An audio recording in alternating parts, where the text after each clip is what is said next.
Yes, ladies, gents, boys and girls, welcome back to League of Irish Ball. Me, Seb. It's me, Darren. Me, Shane. And me, Fisky. I feel like I went way too in. Yeah, you were just very The energy excited. was a little bit too much. You've missed it for a couple of weeks, so you're just ready to go. I'm keen, lads. Yeah. I'm keen. How are we? Good, man. Yeah, not too bad. I think it's more Shane we have to worry about over there. Well, I was going to I say. feel like a robot here, lad. So we was not like very. It's Shane there, but Yeah. we'll get there. We'll get there. That's right. I might do it on your behalf tonight, Shane. Yeah, cheers. Yeah. The t-shirt's talking for you in all fairness. Sure, look, we have to remind someone over there that. Yeah. You know what I mean? Yeah, look, I'm optimistic for this year at least, right? Absolutely. Daz has gone very mellow. We got the kneecap in the background. We didn't want to be having fights already. The same as when Fat Dave was in this corner. Even though Shells are at home on Monday. Well, actually, I think we've got a touch of the Shell squad these days. You know that I've the old back a bit injured here, so I feel like I must have been hanging around the group. We've got what they got, the amount of injuries we have. Listen, there's bigger problems though, eh? Yeah, sure. Look, it's better than putting the kids to sleep, isn't it? He was making a dig there. Bigger problems. Yeah. I'm going in a bit too early there, aren't I? Huh? Yeah, A little bit too early. But look, we are going to be talking. There's 16 watching, by the way. Make sure you hit that like button, please, if you wouldn't mind. We are going to be talking about. We're going to be breaking down every single club so far this season. We're going to be talking about the double weekend ahead. There's nothing better when you got two games on a weekend, lads. Is there, right? No, absolutely not. It depends on how the results go. Yeah, I'm just making sure I have the result in front of me because I'm going to Depends on forget how something. I know I am. Friday, Mondays aren't good for us, but yeah. You were meant to be excited about this weekend, Colin, as well, yeah, but it was tough one. slightly disappointing for you. But it was a good one for you, Daz. Yeah, absolutely great weekend, yeah. Yeah. Can't go wrong. And look, it's worth mentioning as well, it's Fisky's last show until he returns from the big day. Not long now, Fisky, is there? No, it's getting close. I think I was reminded yesterday. 51 days now, apparently, until I am. Well, you going to Barcelona, are you? Let's not go there. But getting married start of May. So I'll be locked down for life. As long as there's no last minute tackles on the wedding day when you're doing the vows anyway. Let's hope not. I don't want to injure myself again like I did at your wedding. And it'll be a reunion with Stove as well, it's worth mentioning. It will be. I haven't seen the man in. What happened at Seb's wedding? He got injured. He actually did. Oh. Yeah, so someone passed me a football and I went straight over the top, but foot on top of the ball, over I went. There was a football at the wedding. Absolutely. They do. We had football, lawn games. It was great. But we had 11 aside. It was Grace's 11 versus my 11, and that was part of the wedding day. You know what I mean? Genuinely can't tell if you're joking, and that's the problem. Well, listen, I feel like you would do that. That's the thing. There's a chance. Did you win? No, oh God, no. God, no. But I have good news tonight. The no. chat box is back and it is going to be hopping. So please make thank sure to God. get involved, everybody, tonight while the boys are regaling you tales of the League of Ireland. It was a bit quiet last week, wasn't it, lads? It's very weird. Very weird. Darren was talking to himself, wasn't he? Yeah, it was like talking into the ether, wasn't it? Yeah, it was. I think we had like two comments actually filter throughout the course of like the hour and a half. Like we were getting basically nothing. It was very strange. Yeah. It was. Not very that no quiet. one was watching. It was just the comment box just wasn't working. Yeah, it was a weird one. no, It was We a were, all, weird we one. were trying to Really comment to strange. ourselves sitting here, and there was just nothing coming through. It was very strange. We love good technical gremlins. Craigles is in anyway. He's just checking in. He said he's been waiting for this one. League is dead exciting this year. You're absolutely correct. Football. Nice little finisher there. Fair play to you, Craigles. Thanks for tuning in. Natty Linney's there as well. Good evening, chaps. Good evening, Natty Linney. Good to see you. Lads, we better crack on because we've got plenty to talk about, haven't we? Aye? Sure do. And we'll start. What we're going to do, lads, we're going to go on the reverse of the table and we're going to talk about each club that way. So we will be starting off with the blue side of Munster this evening. Be Waterford. Daz, I mean, you were there. You watched them live. No, this is Waterford, okay? Yeah, no. Yeah, exactly. We can't do. Don't worry. We can't do Fat Dave on this one. No, that's coming. It's No, coming. I won't do that. Don't worry.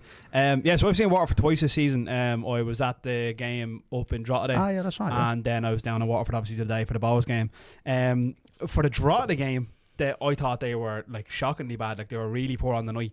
Then we played them then last week and we bounced off them for the first half. We could have been 4 or 5-0 up at half time. And then the second half they came out like a different team. I don't know what happened, but they came out, they like put it up to us for a good 40 minutes. We ended up having to make subs to take the wingers off and close the midfield in a little bit, and then it came a little bit more balanced. But like the second half, if they show what they did in that second half against us, they'll do all right. But the problem is we haven't seen really any of that. You don't so know far. whether he got better.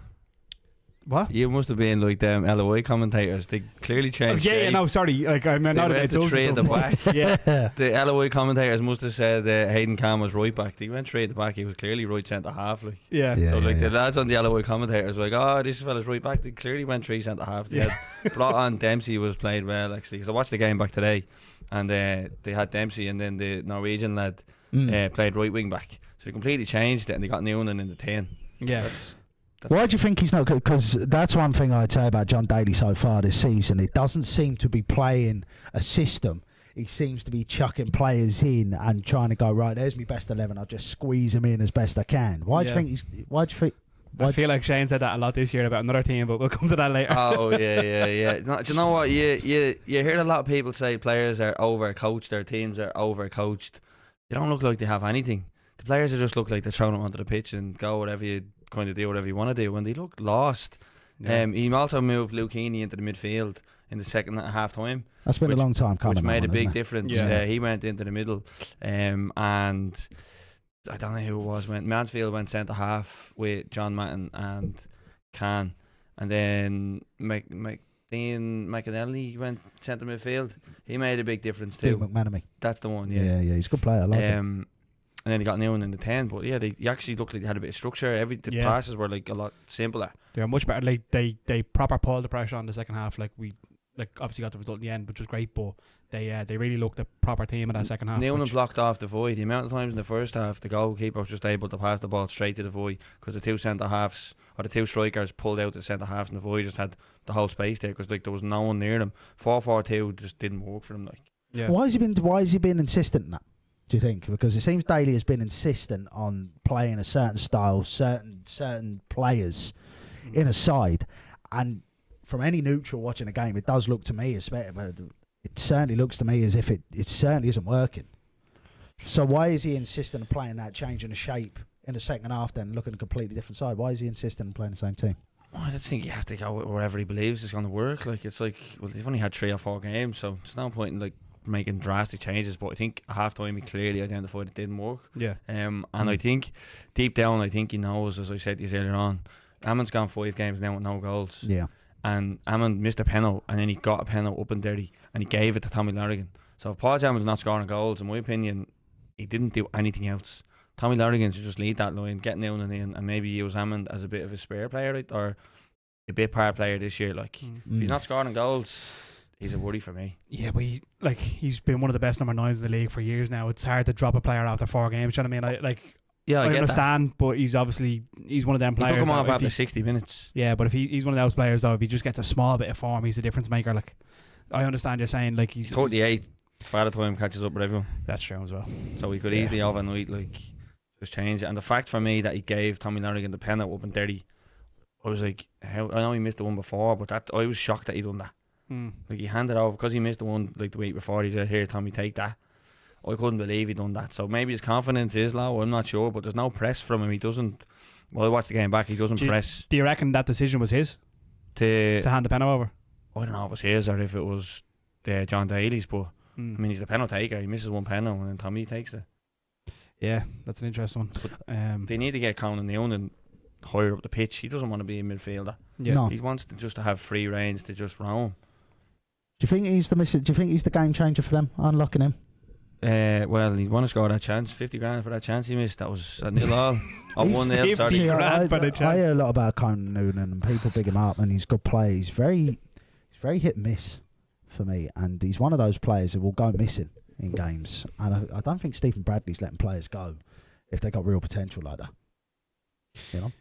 Yeah. Well, the only thing I will say though is like, and you say letting players go. When you're letting someone go for 50 grand, it's different than just like fobbing them off. Do you know what I mean? So that's the other thing as well. Like you're getting, that's good money for a player in the league at this, like from a league club to another league club. 50 grand's a lot of money. So it's, yeah, I get what you're saying. Not letting him go, but it's not like he just kind of kicked him to the Victor's gone for 2 million. Sorry? Victor's gone for 2 million. Yeah, but that's what I'm saying. From League of Ireland club to League of Ireland club, 50 grand's different as opposed to, I know the likes of 100k for or in that Chelsea, but like Victor's going to Arsenal. Do you know what I mean? It's not like we're letting someone go to Sligo for 2 million. Do you know what I mean? So, yeah, that was my point. Sorry. Fair. No, look, listen, it's fair. And it's in the chat there, by the way. LOI Talk Pod's in as well. Good to see. He's put, well, lads, what's the crack? Keith Long looks set to sign for Waterford. What do you make of that? Thanks, Craig. Appreciate it. You're right in a fight between That is some drip you're rocking. I'll take that. My nan's got no curtains tonight. Anyway. Yeah, just cut and sew sort of job, yeah? Absolutely. Well, it certainly looks that way, doesn't it? Huh? I used to stream Warzone during COVID, like, so the fact that comment is in there is incredible. Like, I remember the fella in the black playing Warzone. That's like, what, 6 years ago now? COVID is. There you go. There you go.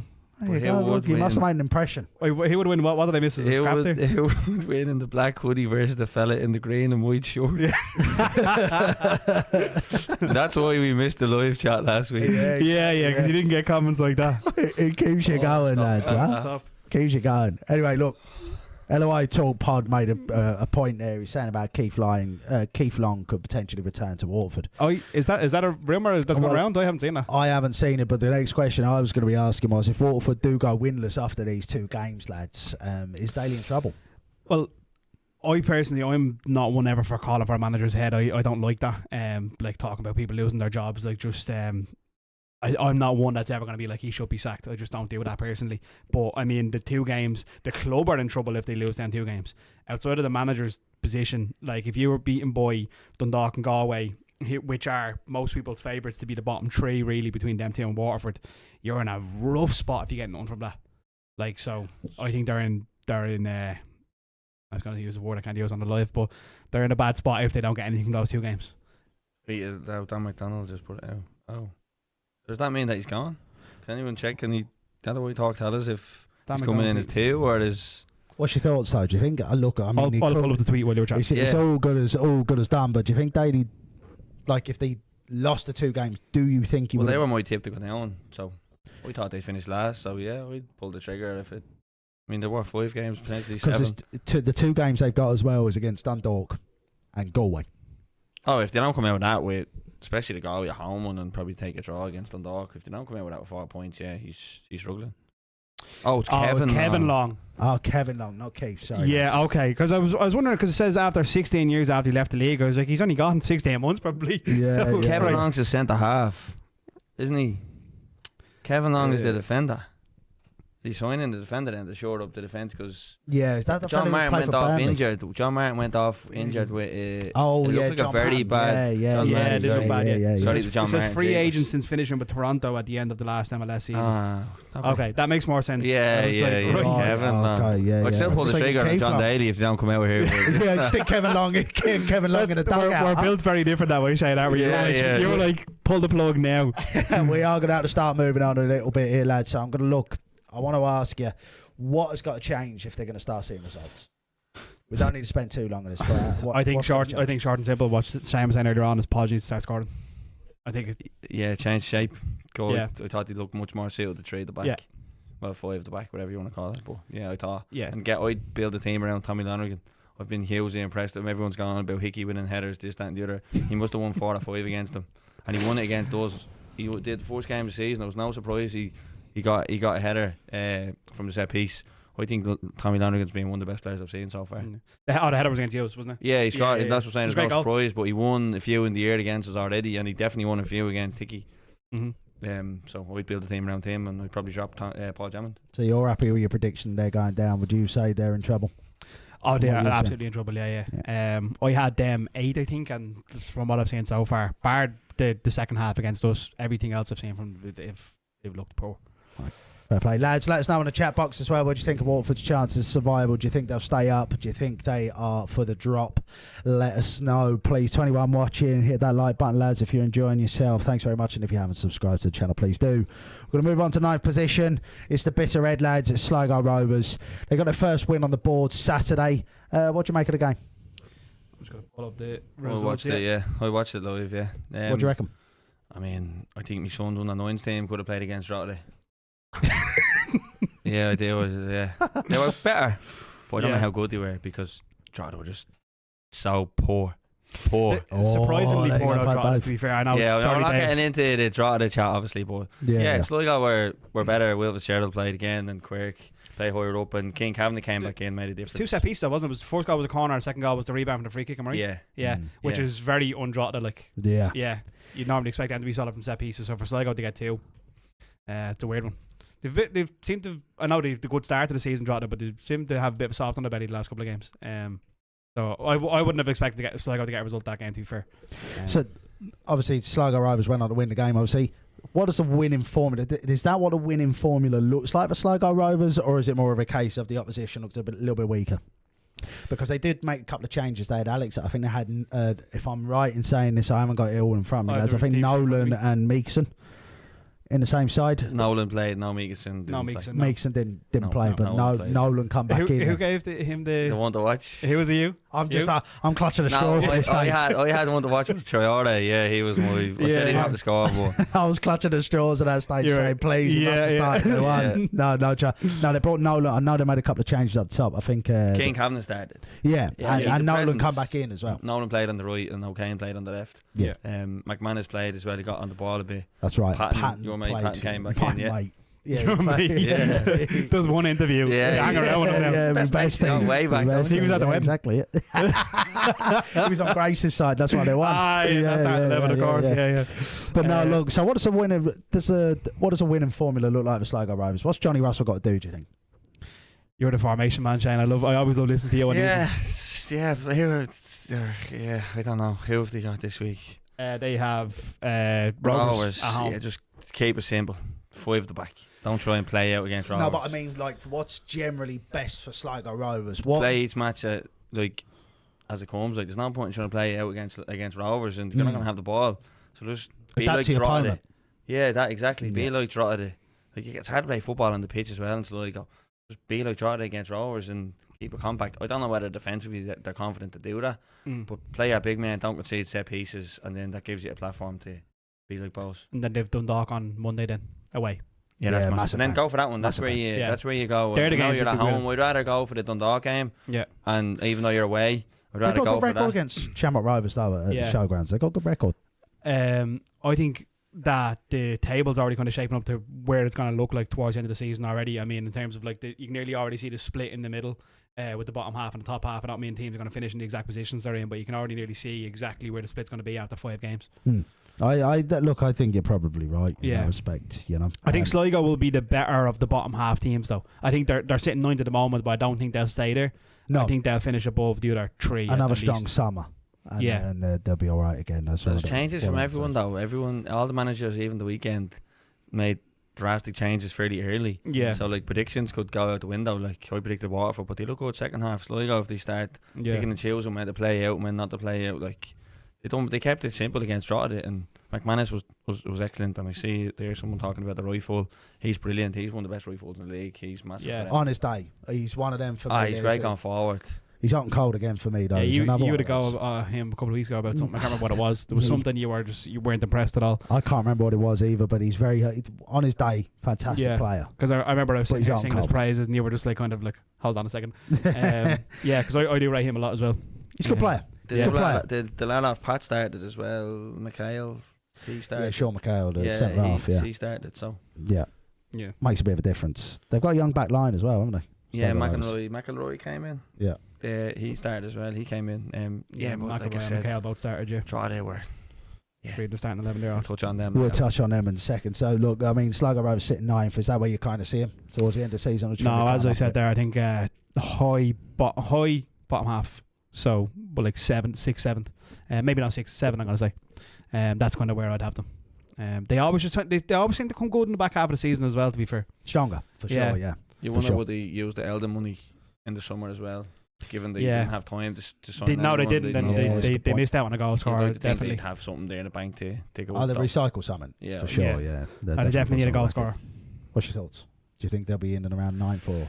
I think it'd be close between everyone. Like it's hard to make a call on who's going to. There's no Cork in the league this year. Like you know what I mean. There's no one going Yeah, to that is finish. Like no disrespect to Cork, but there's no one going to finish like UCD or anything. So it'd be close. Like if they pick and choose Sorry, when. I'm just reading the commentary. It says the only sensible thing You're Shane's saying ever that, said yeah. is that James McLean is brutal. I did see that. It's a bit harsh on me now, to be fair. Like, I just wasn't ready for I don't that. know. Is that Never mind, James a McLean. little backhanded cheeky compliment there? This is Take what you can get. You know Yeah, what I mean? sorry, Don't I give just it too didn't, I many. didn't see that coming. Sligo will be alright when the pitch gets a bit better as well. They can start to play out as well. The pitch is brutal down there this time of year. Every year it is like. So. Yeah. Fair dues. So look, we'll move on to Dundalk then, lads. Another massive weekend for them. 2 home games. They face bottom of the league Waterford first, and then on Monday, as we just said, they face Sligo Rovers, both at Oriel Park. We've spoken about how good Dundalk have been so far this season. Their performances have been impressive, but they are actually yet to record a victory themselves. They have to win these, don't they? They have to win at least one. They have to get, I would say they have to get 4 points out of that if they're looking at anything.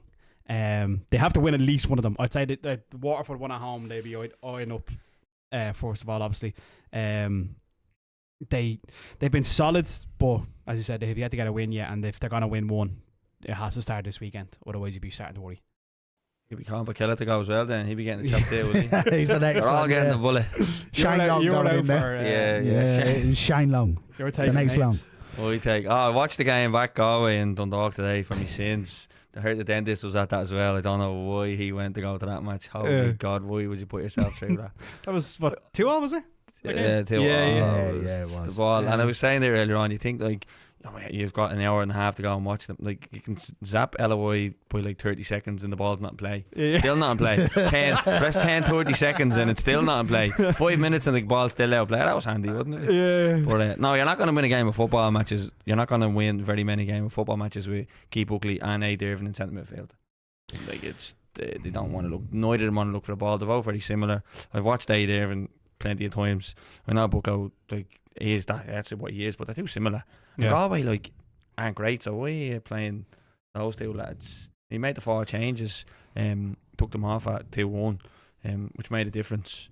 But you can't play those two in midfield. Harry Graham came in. He didn't want to be exposed, is what I would say. He probably didn't want to go there and open himself up too much because he probably knew he was in for a They've grind. done it 4 games in a row and they still haven't won. Oh no, yeah, but the other games you can kind of understand. You're going, well, look, they're gone away to Tala.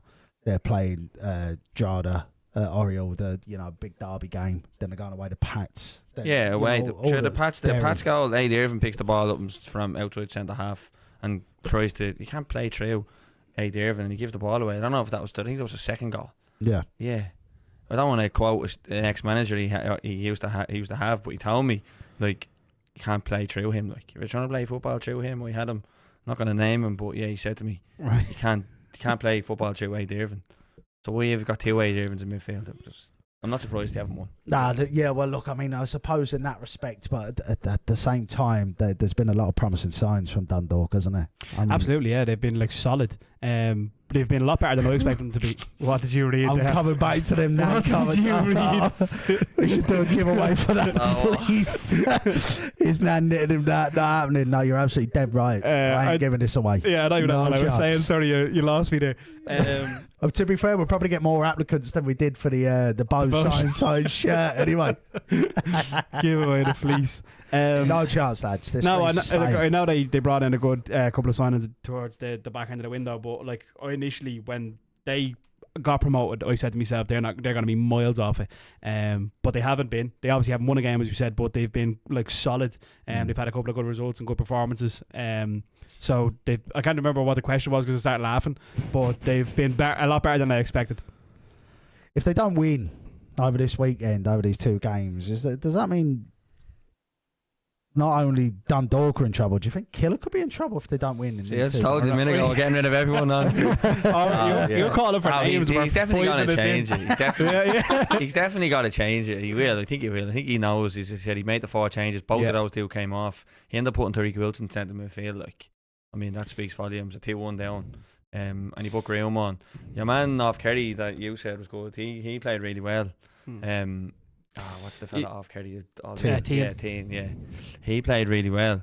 And JR, to be fair to him, super again. He was excellent. He's really impressed me. And fair play to him, kicking on. He deserves a big shout out. We thought he was excellent. You were just saying there a second ago about Sligo having to have a go, like be solid against Rovers, but then have a go against Dundalk.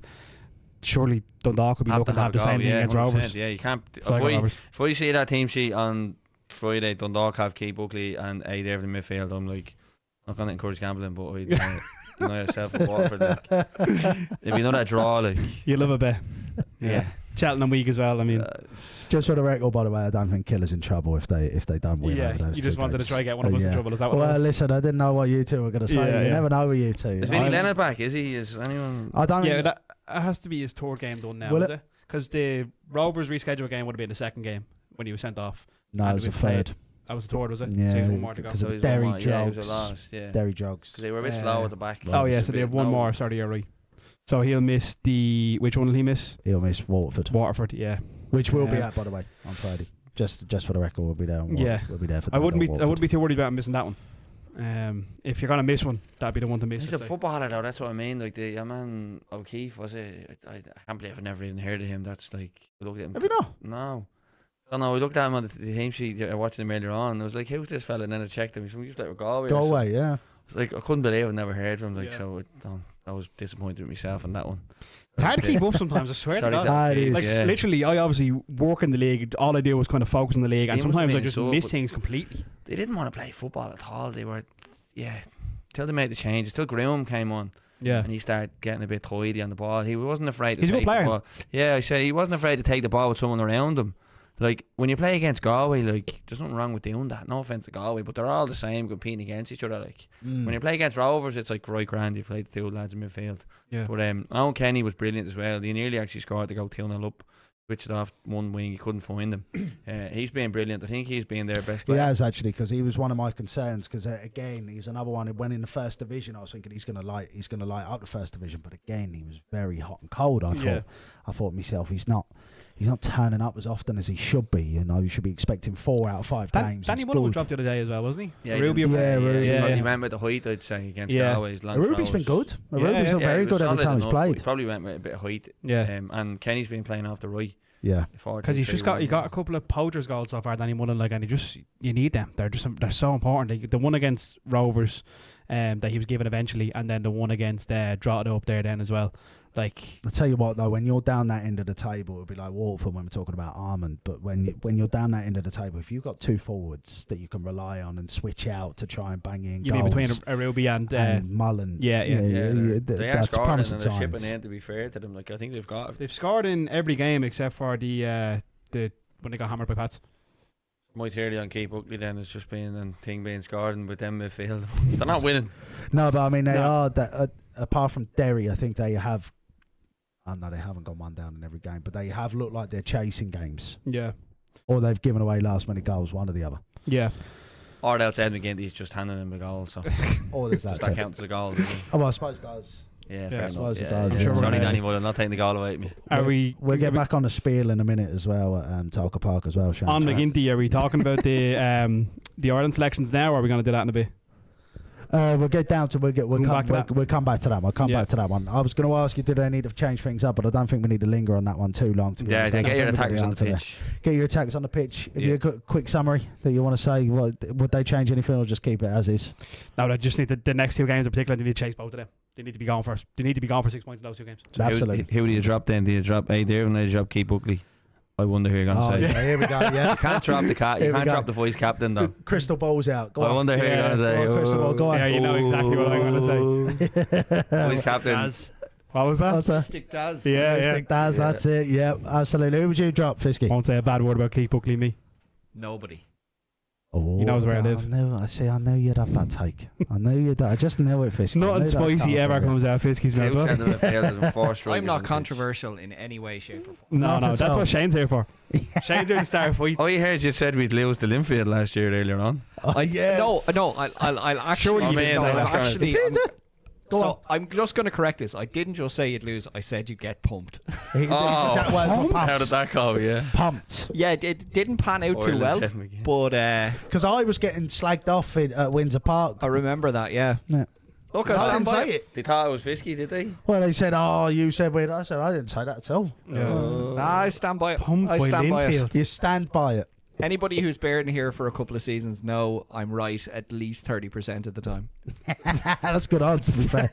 That's 1 good and 3. odds. Just on that 1 and 3. Get down Paddy Power, that lads. Yeah, There you yeah. go. And I'll other- shame you back 3-1 on on that one. Fisky. Other betting channels available and bet responsibly. Very, very, very eloquently put, Fisky. I'll give you that now. Very eloquently put. Yeah, I agree with Craig. Hey, Dervin's a very good first division player, but he's vice captain, so he's not going anywhere. Yeah. No, I think he do a job. I think he does do a job. He does do a job, but there's a place for him. He's not going to keep things ticking now. I think he's going to play. I think he's all right, personally. Galway United, lads. A few points on the board. How do you think their season's rating so far, lads? I'm just looking at their results here now. I think they're doing well. Yeah, fair play to John Caulfield, my mate. You're a big fan. Yeah, fair play to him. He decided at 40 minutes he made a substitution, which is great. I love to see that. Don't wait till half time. He took off. I can't remember who he took off, but he took off and poor Hurley. He took off your man off Rovers, Barry, who came off, and poor Hurley centre mid. That was very brave. Got Twardick on the wing because he could identify. Twardick went. He has been really good, actually. Yeah. Caulfield identified that they needed to get a foothold in the game, and the goal comes at a few minutes in the second half. Yeah. Which I think because Hurley had that little spell in the last few minutes of the first half, he was already into it. So he makes the goal by like calm, composed, goes around someone. We're usually like Barrett was just smashing the ball. All four centre midfielders just pumping the ball. Hurley went in, dropped deeper, nipped past someone, and then played it over the top. Yeah. Fair play to Caulfield. 40 minutes he made the sub, whipped off your man. Yeah. I don't know who was worse, sports manager last night or Caulfield. I'm not sure. Do you know what I said earlier on? I'd never call for a manager's head. Sports manager.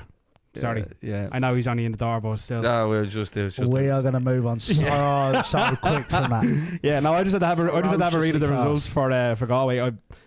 It's gas when I read the game off. I can remember the game, but I'm so bad at remembering the results offhand, so I just had to go and have a quick look. Well, there's been about 40 since we've last done it, so I know there's so much. That's what I'm saying. There's so much to keep up with. End of season wrap. This is. Yeah, exactly. No, I literally as soon as you said how are Galway doing, I couldn't remember a single game they played for a second, so I had to read it off. But they've had a couple of good results. I remember I watched was it a Pats game that was live on the Monday? Am I getting that right? Yeah, I watched that one. They were unlucky in that one. Yeah, right at the death. That was really unfortunate. They've been a lot better than I expected. I had them dead and buried before a ball was kicked. I said they're dust. The whole league, I think. Yeah, I think most people had, and they've been a lot better than I expected. The last minute goal against Drogheda, last minute goal against Pats to lose both of those games. The only two losses they've had are about 90th minute goals to concede, which is horrible. But I've been surprised by them so far. He's had a lot to contend with, Caulfield. He's had a lot to contend with all the changes, not just the personnel on the pitch, but backroom staff and all of that as well. And he's done particularly well. He's recycled that squad well. He's dipped into the loan market well, and he's put a decent side together. Yeah. So I think you were impressed with him when he played Hughes up there. Yeah, I thought they defensively were solid, and then I was impressed in the second half the other day against Dundalk. Someone around him kind of played a lot of football, and then France has to come in. Literally came on after 2 seconds, and he won the free kick. But you're saying about being defensively solid, though. I mean, that goes back to what you're saying about Sligo at the Rovers game, keeping it simple, going up to Talca Park. Galway, in theory, are never going up there to try and get 3 points. So they're keeping it solid at the back, and they're leaving there with a point. That's a great result for them. So if they can keep it simple, and your mate John can keep it that way, then exactly. Yeah, that's that now. And what was I going to say as well? Another throw in. They conceded against Pats from their own throw in. Williams took a throw in, and that's how they got counted. They done it against those. Now this one was a bit in their own half, but they were open. Tried to throw it, and Pats nicked it, and Levy got his space free. So if they can sort out the throw ins, they'll be fine. Yeah. I was going to ask you what's the key for them staying up, but you're saying throw-ins, yeah? Yeah, 100%. Yeah, they've conceded 2 goals in 2 big matches from their own throw. One in our half and the other in their own half. It's in the attacking half and then one in the defensive half. So yeah, just stop conceding throw-ins and they'll be fine. Yes or no? Do you think they'll stay up now? I still don't think so, but that obviously remains to be seen. I mean, if Twardick keeps scoring the way he is at the moment, I know it's only 5 games in, he's got 2 wherever it is, but if Franz then kicks on, remains to be seen how he actually comes back into the league, how he plays there. But I still don't see them having enough to stay up personally, but maybe above Waterford at this rate, maybe 9th, but I still see them going down. Yes or no? Yeah, I'm going to back John. Yeah, he's backed him at the start, and I've seen nothing that's going to change my mind to say if you want someone you for and Daire Patton, you and John. If you want someone for the dog fight, we got Connacht covered. We got Connacht covered. Yeah. We're the new Connacht derby, man. I said Evan Watts, he made a big save at 1-0 down. That showed later on he made a big save off on Kenny. Yeah. So he's doing well as well.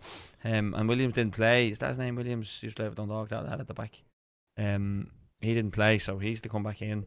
And I was just impressed with John switching. Caulfield switched it, and he actually went 4 at the back this time. See, they've been playing 3 at the back all season, or 5 at the back. Against home to Dundalk, he went for it and went 4 at the back, which fair play to him. So I think if he keeps doing that against the smaller teams, France comes in, I think he'll pick up points. Fair play to him. That's what I say. Let's get in the chat box there. Craig was just put Galway were not great against Dundalk. Lucky to get away with a point. I think they're going to be in the playoff at best come season's end. I've gone against the panel there, it seems. I think the squad is a little thin and not gelled. What do you think on that, lads? Do you agree with that? Yeah. It is 10. Yeah. Said they haven't gelled. I think they have. They've picked up good results. Like, I agree with I disagree with not gelled, but I agree with it being 10. Yeah, it's 10. Yeah. Oh, yeah, it's thin, but I wouldn't say it's any thinner than Dundalk's. Yeah. That's my concern for Dundalk, by the way. That's why I think they'll finish bottom, is because one or You two still have injuries. Dundalk bottom, do you? I think I would. Only with 1 or 2 injuries. They've started really bright. They can't keep that up, though, I don't think. Who are you saying bottom at the moment? If John Daly doesn't change, if he plays the second half, they've got hope. Yeah. But yeah, I'd still, if he keeps going what he was, I'd say, yeah. Yeah, so Waterford. I've Galway, you've Dundalk, and you've Waterford, so we're like... But I mean, if he drops Podge and switches to 5 at the back, then everything changes. That's where all my predictions are going from now on. How big is losing John Matton, though? I know we're going back to Waterford, but... I don't think he's that He was good. good the other night, but no, Yeah. nothing special. Actually, an interesting thing that, but just to go back to that game for a second. We were 1-0 up. 48+1. Basically saying you were too long replying to him. Yeah. Sorry. Who does he follow, this Craig, lads? He a Bohs man. Yeah, I know Craig, yeah. I know Craig well. No, this was just a random thing that I noticed. So just, obviously, I was sitting pitch side at the Waterford game. We were 1-0 up. It was about 35 minutes gone, whatever it was. And the ball went out for a throw in just over the halfway line in the Waterford half. And John Matton came out, picked the ball up. And then the ref said, no, it's a Bohs throw. So rather than just like drop the ball and get back in a position or whatever, bear in mind they're losing. He got the ball, threw it away, and then kicked away the spare ball. And I'm like, you said 1-0 down. I'm Wait, like, I know so you wanted him to give the ball back to Bohs? No, like drop the ball and get back in the position, but kick both of the balls away. And I'm Should like, Bohs would have just picked the ball up then and then take the throw in his out position? no, but like this wasn't. I'm not saying like they were like right into the Waterford half. It's on the halfway line. Like get back in the position, but like launching the 2 balls away when you're losing. Like I just thought that was a bit odd. I'm on John Matton's side in that one. I get what you're saying. Like I understand the like whole don't want them to take a quick throw in, but like it wasn't a position where it's like we're exposed here. Do you know what I mean? It's like you're losing. Get back in position. Yeah, I would worry. Yeah, I've just seen no comments by the way myself, but I was looking at it as well. I kind of agree with you. Focus on yourself rather than the opposition at that stage. I don't know. I obviously see both sides. I know what he's saying about getting back in position, not giving the quick throw away, but it wasn't one of those scenarios. I just thought it was odd. Yeah. Obviously, hopefully a speedy recovery for that man. I see the arm and will come. Good comment. And no one. I actually thought myself, well, he's only 40, so he's got bags time. You know what I mean? But he's done Hayden Jarvis there off there. He's in. He must have been on +1 as well. He misheard me saying that about him missing the penalty or not taking the penalty up in Derry. I've already touched on that, Aido. Yeah. Was he in it? Oh yeah. Yeah, he was the one who put in the Mr. Kennedy thing. It's a wrestling joke. Yes. It's the thing. Yes, Someday, yes, I'll get Seb to drop me a mic and I'll it won't be me showing how. I'll have to be in a word of in place up. Yeah. You'll be here on Monday night. Get this sorted, huh? Yeah. Anyway, lads, let's move on. Let's go to mid-table Shelbourne. Oh, jeez. That was a dig. Listen, as long as he's sitting there in that t-shirt, we can't say too much. Yeah, for now. Yeah, I'm going to just put it out just for now. In a few years, it's still recent enough that we. Yeah, exactly. You know what I mean? Listen, Daz, you get enough digs here, so I feel like I have to even it up a little bit. You know what I mean? 2 massive games for Shelbourne coming up here. Injury plagued. They're on terrible form. How do Shells get out of this rut? You're taking the lead in this one, pal. God, yeah. Friday Mondays are hard, aren't they? Like and you've back to back. Tough fixtures. They are tough. Is it a rut? It's only if you're a Shells fan currently. Yeah. Is it? Are we really in a rut, or it's just keep things simple? If that's what I would do. We're kind of playing Will Jarvis left wing back and different teams, changing teams all the time. Just keep it simple. Play players in their positions. What of the results you've had so far, obviously outside of the Pats one being like last kick of the ball, what results are you thinking there are bad results? Like the first two, would they be particularly bad for you? Yeah, the first two, Galway and Waterford, definitely. Yeah, like Rovers draw, you would have taken the draw before kick off, I'm sure. Not when you're 2-0 up though. No, but before kick off, I'm saying you would have taken that. But what you make of that goal, by the way? I know we're jumping ahead here, but when the ref pointed to the spot. Oh, Aaron Grange Aaron the first one to put his hand up. So like he's trying to buy a cheap free kick or cheap goal kick. Yeah, and he's the nearest to Harry Wood. So he's the one that's at fault before the referee even does anything. Yeah, the ball's clearing out of play, and he's trying to put his hand up.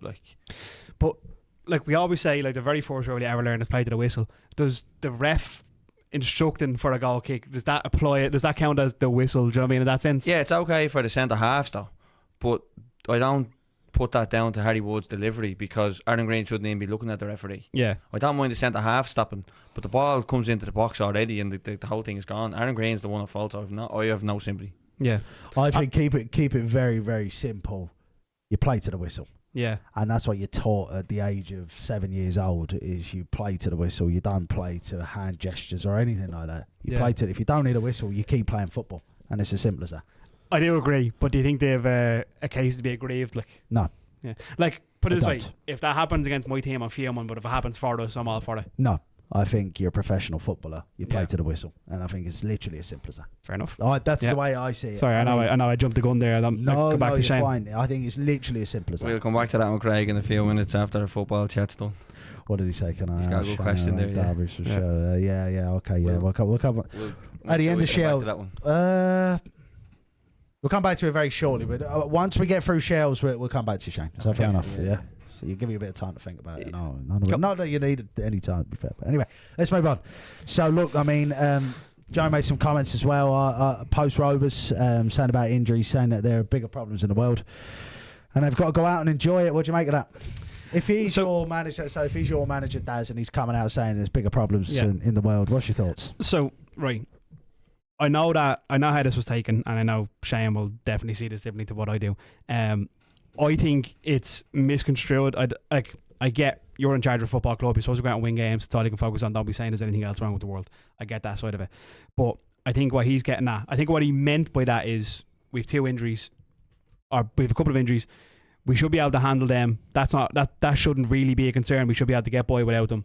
Like there's bigger things going on in the world, and I know that obviously Joey O'Brien's very famously publicly outspoken for the cause in Palestine, so I'm sure he was alluding to that, but that he's implying, I don't think he's saying the football doesn't matter. I don't think that's what he meant at all. I'm sure that's what some people took from it. I think what he means to say is a couple of injuries shouldn't be the end of the world. We should be able to handle without it.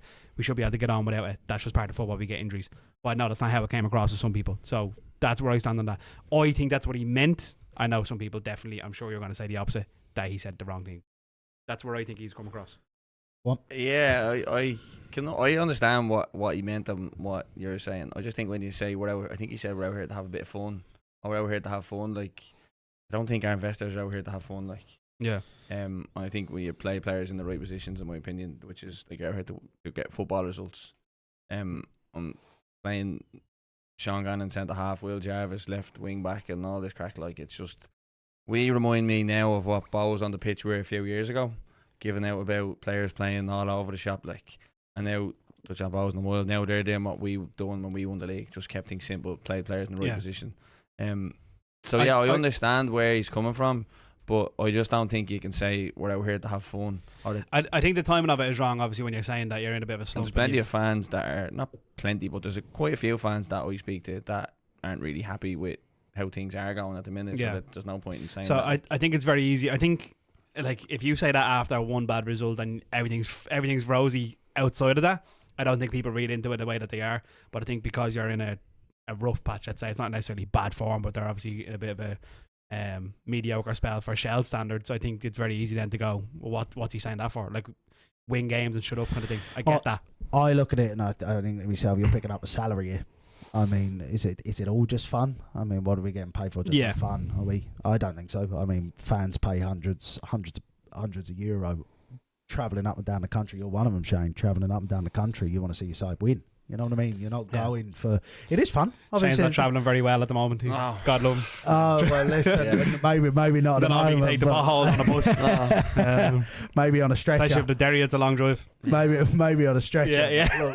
Look. I mean, generally speaking, though, when you would be going, but I mean, like, if you're travelling up and down the country, spending hundreds of euro watching your side, it is fun.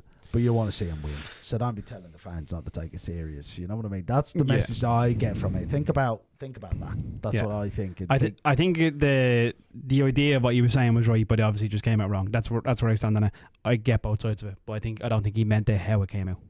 I just want to see him play players in the right positions. Yeah, and I was happy to see Will Jarvis not play if it doesn't mean he's playing left wing back. I was happy. I tell you why I don't really like Sean Gannon centre half. I think I just don't want to see players play in their natural position. Sam Bone came on, he's done really well. He got a small bit of criticism last year, but he's been huge for us this season. He kept Adam Brennan. I don't know if you've seen the foot race he had with Brennan on the wing. Yeah, he kept them quiet there for that one. When I watched that, I said to myself immediately, I said the worst though. Shane's got to be clapping on that riverside going nuts. No, it's fair the worst. Look, we do have injuries. We miss plenty of them. I think 5 of our 11 starters have been out injured. So it's a huge loss. So I think when you have those injuries, you've got to just kind of adapt to it. Like, I got 2-0 up the other day, and I would have dropped off a little bit. Like, you've gone 2-0 up, so therefore, what else you need to do anymore? Yeah, I would have dropped one of the lads in beside the 2 lads in the middle and made the midfield a bit harder to get through. But Rovers kind of still played around us. That was disappointing to throw away another 2-0 lead. Although the first one was like in the last minute. And then he bringing on Ali Coote left wing back. Like, I mean, we were 2-0 up 2-2 against Pats, and you bring on Ali Coote left wing back. Like, that was like, what's the point of this? Like, we'll be happy with our point. Like, we've just come back. You got an super chat in there, by the way. Yeah, I see that. That's not for me though. That's a shame because he wants you to go on. That's a little £2. There's a coffee for you, Shane, if you're going. Yeah. Cheers. Eating the sea, James, are clean the sea. There we go. Was that pain the King's Pound Sterling? Oh no. Was that what? No, here we go. Was that paid in the King's Pound Sterling? It was £2. It wasn't €2. Oh, I'm behind on that. Oh God. Here we go. Thank you very much, I appreciate that. I'll pass that on to Shane. I'll revenue you that £2. All right. They'll get your program anyway. Yeah. It's probably about 218 or something. Now we're able to rank the. I'm not rounding it up now. I'm going to keep the €2. Yeah, I'll keep the 18 cent. All right. Anyway, look, I mean, I've been asking this question about a couple of other clubs tonight, lads, but I do have to ask the question: if Shells don't win either of these two, you're dying to see a man get sacked. You're living to see a man get sacked. I'm waiting for Fisky to chime in. This is normally his prime time. Do you know what I mean? I don't like to see manager sackings. I don't know what you're talking about. Right, moving on. I think he did. No, he's massively under pressure, right? Yeah, like after the season they had last year, like Europe, and then the run towards the end of the season to get Europe again. I mean, if you're asking if the man's getting sacked after 5 games, like there are a few lads. I think that's crazy. There's a few. I really do. Listen, it's all over the socials. I'm going to take it and the Darren approach here, and I see both sides too. Yeah. I just think the man has enough credit in the bank to be not really after 5 games. But how long does that credit last for? That's longer than 5 games is my answer to that. Really? 5 games like that. Like, I think he stays. Yeah, absolutely. I think he stays. But it's worth posing a question because you see all over the socials, especially Facebook groups and whatnot, that people are calling for his head. So you have to ask the question. Do you know what I mean? Yeah. Me, I think it's a daft conversation personally. Yeah. But you've got to ask. You know, I'd have him in. I'd keep him in. Yeah. I just he's going to have to change things. Yeah, for sure, because he can't play people in the position. On up front, which I was just give Wood a free. Just put Wood in the middle. Give him a little bit of a free roll. Put him in that 10. Yeah. But I mean, when it worked with Duff as well, not just last season when Duff started moving him slightly inside, and I know he played on the wing most of it, but he was kind of coming in a little bit, cutting in. But when Duff had him there in 2024 as well, when he got into Europe, it was absolutely unbelievable. Is he the best player in the league? He's certainly up there. He's up there, but not at the moment. Not with Mickey Duffy in there anyway, but he's certainly up there. Don't even start. I didn't realise he had 4 goals. Like, when you look at the charts, though, like he's unbelievable. I'll ask you that question: is he the best player in the league? At the moment, he just hands down. He has to be. Yeah. Hands down with Mickey Duffy. At the moment, hands down. At the moment. Even with Mickey Duffy. No. Okay, fair enough. It's yeah. tight. We're It's tight. we're gonna go not with even tight. having the right conversation at the moment. Yeah, look at Dawson here the we go, boy. here we go, Yeah. Dawson. Just I'll forgetting give it- I'll Dawson give it a exists, Duffy, I'll by give the it way. a Duffy. Hickey. Here we James go. McLean. Yeah. Fisky, get out. Oh yeah, wait till we touch on Derry and we He have just another wants- manager getting sacked. Look, Fisky's just looking for You're another. going to be calling him. You're all right there, yeah. He laughed and nearly done himself in. Oh yeah. That wasn't even a joke. He's in No, bits. God, There's no injury time tonight, you know that. yeah. Right, so Oh, it doesn't that- matter if you that- start we're gonna- falling we're gonna over. talk about that one. Is this like, you know, when the when a lino gets injured and the fourth official steps in, we had to stick him over there and bring Fisky over? Yeah. Look at Fisky loved that one, didn't he? He's enjoyed that. Big yeah. fan of that. Big fan of that. Yeah. Imagine Shane running the tech. Christ. No, keep that. Right, lads, I'm going to ask you I'm this here for the question now. football. I'm going to ask you this question then. So, do they actually go into the Bohs game as favourites or underdogs? Bohs have won the league already, so we're clearly not favourites. Yeah. Lads? I mean, they go out to win that for derbies, don't they? Who have you got? We have Friday? Galway at home. No, and yeah, then, you're favourites. We've Derry away, like so. yeah. Yeah. Especially So, yeah, I Bohs suppose that- favourites. Oh yeah, they can play the full team. I think we'd be favourites on paper in the game. we'll but- have to rest, chop and change teams. Like Yeah. they'll be able to play maybe 2 or 3. Yeah. Okay. Yeah, I would worry. Bohs going to their favourites, okay. Still, like, it doesn't make it an easier game to be fair, but it's like I think on paper we're favourites, but No, now look, we'll have about 5 more injuries come Derry or something. So. yeah, When we're was last time? playing on that. Oh, is it on?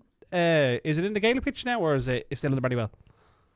Still in the Gail, Brandywell. Yeah, still in the Still in the Brandywell. Brandywell. It's in the Brandywell. Yeah, still in the Yeah, yeah. Brandywell. Well, that's until April, isn't it? So yeah, the chances of coming out there with an injury are quite high to be fair. So can I rank these derbies now? I'm going to do this. Yeah, go on. Go on, Have a little So- crack at it. In third place we have Rovers. Soulless, boring. No, we have good respect for them. Second place has to be for me, Pats. There's no UCD in this now, is there? Yeah, we had a good rivalry with them, but I just think personally it's in 2026 it's down to location. So the number 1 derby in Dublin is Shells against Bohs. That is the biggest derby, probably, I won't say in the country, but it's hard to know, like, but in Dublin for me that is the biggest derby. Yeah. I acknowledge the biggest fan bases is Rovers versus Bohs, fair enough, but the biggest derby is definitely Shells against Bohs. You go into work, my young fella goes into school, how many Bohs fans are there, how many Rovers fans? Non-existent. You walk down the street in the north side of Dublin, you don't see a Rovers jersey very often. See loads of Shells, loads of Bohs. It's 100% the biggest derby there is. A derby is like for bragging rights. Yeah. Like as I said just before, it's about in the ground is Rovers versus Bohs. But the minute you leave it, you don't talk about it. You don't see anyone. You don't see anyone skill, work. So there's no doubt Shells versus Bohs is the biggest derby in Dublin. Fat Dave set me up nicely the other day on Instagram. I put up a video that I recorded from the Rovers derby and just said like POV or pitch side for the biggest derby in Ireland, and he commented saying it's not even the biggest derby in Dublin, and I said that's only because Rovers are based in Wicklow. Bang. Job done. Nicely done. Job done. He set me up nicely for that one, I have to say. I was going to say when you said the biggest derby, Fat Dave's got the car started. He's on the way down. Have words, you know what I mean? Yeah. He was Closer to saying- here than John. Anyway, be here in no that's time. what we Saying think, your and rings, it's not about Shells, Bohs, Rovers or anything like that. It's just about what is a derby. And Yeah. it's bragging rights. Go to school, go to work, walk down the road. It's not about who has the biggest fan bases. That's just my take on it. Well, go on. Sorry. I wouldn't say you're wrong, in fairness, Yeah. but at the same time, you do look at that. Bohs. You look at Bohs Rovers the other day, just in the terraces from the Bohs boys. I mean, Yeah. I've been to Bohs Rovers, obviously, and I've been to Bohs Shells, and it feels like I'm not saying the Rovers end actually, but from the Bohs end, they see Rovers as their The older folks do. as their rival. Even the new The folks. younger folks, no. The I think way so, I- and the the way I see it- Bohs do, but I'm not sure Rovers have as much. The way I see it from, like, this is my view of it anyway, is that Bohs hate Shamrock Rovers, the club, more, but have more of a rivalry with Shelbourne fans. So it's like we hate what Rovers is and what Rovers stands for, but when it comes to like fans on fans, there's more of a rivalry with Shelbourne. Would you say so? That's the way I see it. So like when we play Rovers, like we hate the club, we want to beat the club, but like when you're playing Shells, you nearly want to beat the fans. Does that make sense?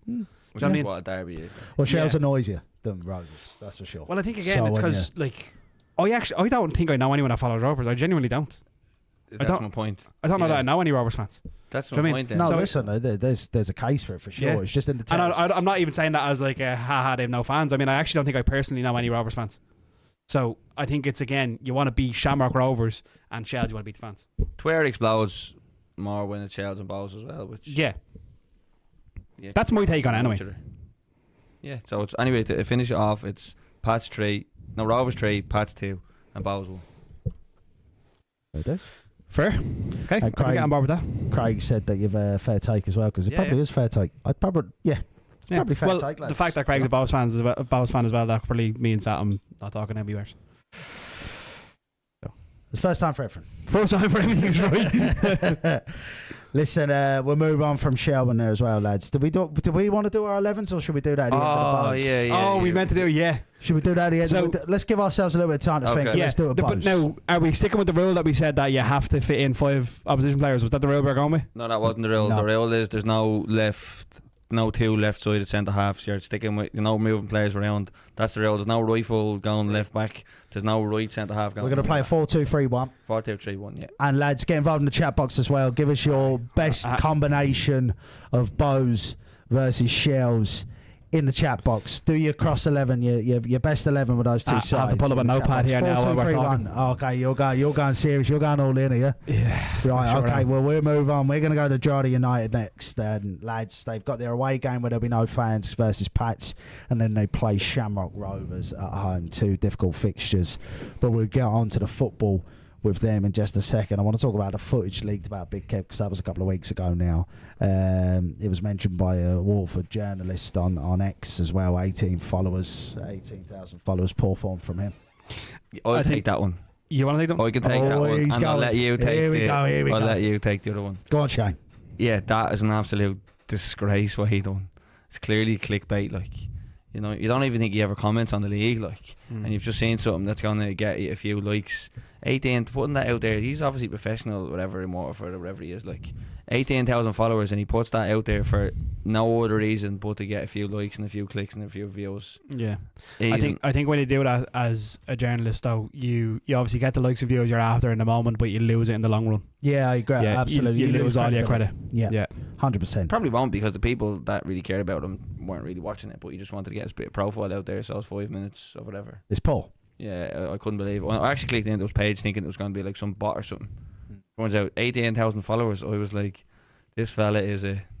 Yeah, that would leave it out there. Yeah, no, poor form. Poor form's definitely certain. But anyway, look, let's talk about the footage being leaked in general. It's poor form from whoever done it in the first place. Daz, you'd have an insight of how LOI TV works. I mean, how did that get out? So, first of all, I guess for anyone watching that doesn't know, so whenever Bohs are playing at home, I do the LOI TV for... so LOI TV is run by the home team on the day. So unless it's on Virgin Media, then it's me looking after LOI TV. So how it works is that the manager interviews are obviously pre-recorded. So if you're watching LOI TV, it'll start by saying, like, welcome to Dalymount Park, this is what we have today, we're playing Bohs versus Shells, and this is the match, blah, blah, blah. Let's go here from the managers. And then we cut the manager interviews then that we recorded like a half an hour prior. So manager interviews are done like probably the guts of an hour before you see them. So that means they're not live, they are pre-recorded, and then they go out then on the live broadcast the guts of an hour later. So someone had to record that first of all, and then either intentionally or not. Well, no, because it wasn't out on the live broadcast. We discussed this earlier on. It didn't go out live on LOI TV then on the broadcast, so they had to actually be recording while they were setting up, which is normal. That's fine to be recording. But to then tell Kev that it wasn't live when he was asked, or that the mic wasn't hot, basically. And then take that post afterwards. I can't remember whether they recorded the recording on their phone or whether the actual recording got leaked. I can't remember what the actual footage looks like, but they had to do that intentionally. So someone has done them dirty there, essentially. It's like obviously people don't see when we're setting up the podcast here, but we go live like an hour beforehand just to make sure the mic's working, all that sort of crack. And it's like Fisky recording that over there, and then like whatever Shane says off camera, and then as soon as we leave, then he leaks that video of Shane. It's like it had to be done intentionally. I'd actually don't understand how it happened how it would have happened by accident. I actually don't see how that's even possible, because you have so much time between that being recorded and that going out. It had to be done on purpose. And I think if that is the case, he was massively let down, and I know he got an apology during the week. I've seen the article, but that's the least he deserves. Especially, I have a lot of time for Kev. I'm a big fan of Kev, and I think he was done dirty on that. he's not like. There's only like 4 or 5 people I'd imagine that could do that. So it'd be very easy to know who had access to that. I'd imagine there's not that many people that would have access to that. There's probably, I think on an LOI TV, I think there's maybe 4 or 5 people on the night. You kind of have a camera operator, you have a main, I don't know what you call them, main manager as such. You have a second camera. There's probably like 4 people on the night. So one of them. He obviously thought it was a joke and sent it to his mate or something, did he? Like, you can't do that. If I had to guess, I would say that's what happened. Is that they saw it and and said, said, one thing, wasn't it? With the exactly, yeah. I'd imagine that's what. I don't think it was put out intentionally to be like, we're gonna screw Kev over here. I'd say someone seen that and said, I'm gonna send it to Shane and Seb in the chat or whatever, and then you forward it on to Fisky, and then it's gone. Once it's out, it's gone. Something like that, though, you can't do that. Like. You got to be more responsible than that. I think it's funny. I think it would have been funny, like, because to be honest, like what he said is, as everyone said, is I don't think he said that insane. Let's get that right first of all. But it shouldn't have ever got out there. But I think as anyone involved in the media, like I record interviews with Bohs lads every week or whatever. The amount of times I've got footage of them saying something they shouldn't say, I would never then leak it. It's like that's the part where it's like that's insane. Do you know what I mean? It's that initial step to say I'm going to send it to be pal. It's not. Even, that's where the problem is. It's not even the Derby thing. If it was just a Derby thing, like in the lead up to it, it'd be fine. But given what happened with the flares and all the fights, exactly, there was kicking them out while he's down. There was so much going on. It would have potentially been funny if it was an isolated thing, like. Probably not still. Yeah, because you had the Derby, the Joanne Bourne. There was so much going on around Drogheda. Kicking the man while he's down. The ban had only just come out that day, hadn't it? I forgot about the ban as well. It's very close to that time anyway, the ban. And absolutely all that, crazy. And he was making it very clear he didn't want questions about certain other things as well. Yeah, which I actually back him. I actually agree with him. I don't think that's probably tell. I don't think it's a case of don't tell me this, don't tell me that. But I think he was just sick of those questions all the time. Yeah. So I think he was well within his right to say. Absolutely. I'll tell you even from my own. So whenever I interview managers, so I do pre and post match for LOI TV, and I asked the manager. Typically the away manager, because obviously I know Rennie at this point, so whenever the away manager comes in, I'll always ask them before the camera goes on, is there anything you don't want me to ask you about this game? So like, is there anything you don't want me to bring up? I can avoid asking you that. Do you know what I mean? Like for example, if there's like if fans get into it at the end of a game or whatever, like I'm not gonna then stand there with Joey O'Brien and say like what's crack with the fans outside. Do you know what I mean? Like if he wants to just talk about the football and then let everyone else fight about the newspapers, fight about the fans, that's fine. But for LOI TV purposes, I'm like, if you just want to talk about this, we'll do this, and then let all the journos then dig into that. So that's just my take on that. I think that's fair. I'd be similar myself, to be honest with you. That's when I'm asking people questions. I very much avoid the controversial subjects and well, I mean, especially from like what I'm doing on LOI TV, like it's that's not like it's not really news, it's just like pre and post match. Do you know what I mean? So for the so obviously the journos, the actual journos can dig into the real stuff if you want to call it that, but like LOI TV is just pre and post match, like do you know what I mean? It's not that's not what it is. Repeat. Usual. Yeah, they're fairly straightforward. Like at most you're asking them why they made a bad decision in the game, but like you're not getting into anything too intense. You know what I mean? I don't think I've ever heard anyone ask a manager that, to be fair. Yeah. Just I want to just read there. Someone said Daz needs to leak the Bohs footage of Bohs fans mooning and Duffer. That's still a thing that people believe, by the way. I don't know. Do you remember the video of when I laughed? No. I was interviewing Damien Duff and I laughed at something completely unrelated. But people think it was a Bohs fan mooning in the window. What are we laughing at? I'll tell you off camera. I'll tell you off camera. That was where he was like, "Oh, what you doing?" Yeah. But no, because Fisky, get that video. Because he actually but what's important is people don't realize when he said like it's all because he actually says I said sorry about that, Damien. He goes, it's alright. It's just some people have no manners. He wasn't talking about me. He was talking about the thing outside, but no one knows that. So everyone just thinks he was talking about you, didn't he? Yeah. No, yeah. So anyway, Drogheda were terrible in Sligo. Yeah. They were terrible, but look, they felt aggrieved out there. They got the last minute corner. They weren't happy that it wasn't taken. What's your thoughts on that, lads? Is the referee right? Fisky, will you whack up a poll for that one, please? About the refereeing decision. Was it right to not take that last corner? Essentially, is what we're asking there. What's your thoughts, lads? I was in Drogheda 2 weeks ago. Luke Dennison took 47 seconds to take a goal kick. 47 seconds to take a goal kick. Please tell me you counted that in real time. I did, yeah. I watched the back. Goodness. No, I watched the back. The ball boy was over this side, and rather than getting the ball boy here, he went all the way over to chase the ball. 47 seconds. So if anyone's crying about time being added on or not being added on, Drogheda are they to have the least leg to stand on. And also the referee was right, because I watched the back. The keeper goes down for the same amount of period as they did, and if Drogheda wasted their own time by bringing Conor Kane over to take a throw in, that's not added time. Like, so you're wasting your own time by doing that. If they didn't do that, the referee probably would have added an extra 15 seconds on to take it. But he didn't. And the reason why he did in the first half was because there was a bit of stoppages. There was like a fraction over, if it was even over. And also, just stop moaning about that. Tell your goalkeeper to go and punch the ball away, because he made a howler of that goal.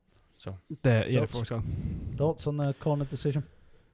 I agree with everything Shane just said. You can't follow that. Yeah. He's timed it down to the second, so there's not much I can say. Again, it's another one of those. I mean, the ball's out of play. I mean, they have no right to take that corner. When he's telling me that there's 47 seconds, I mean, listen, they've had another 90 odd minutes to try and score a goal and all. Do you know what I mean? Yeah. So, the biggest thing to focus on is yourselves, though. Like, exactly. You went away to Sligo, who were down there with you, and you still parked the bus.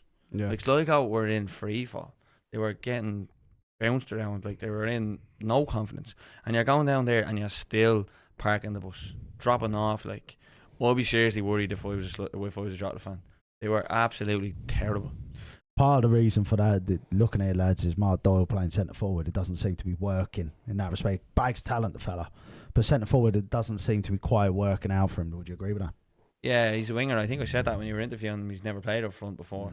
And they can't get him on the ball. I don't know if he doesn't have the legs anymore, but for me, he's a man who wants to pick the ball up out wide and be more direct.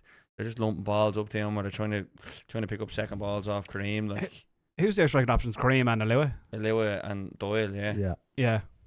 Oh, I mean, outside of Doyle. Sorry, I was wondering. And then Doyle's injured. Doyle's the mainstay, and LOI and Kareem are rotating.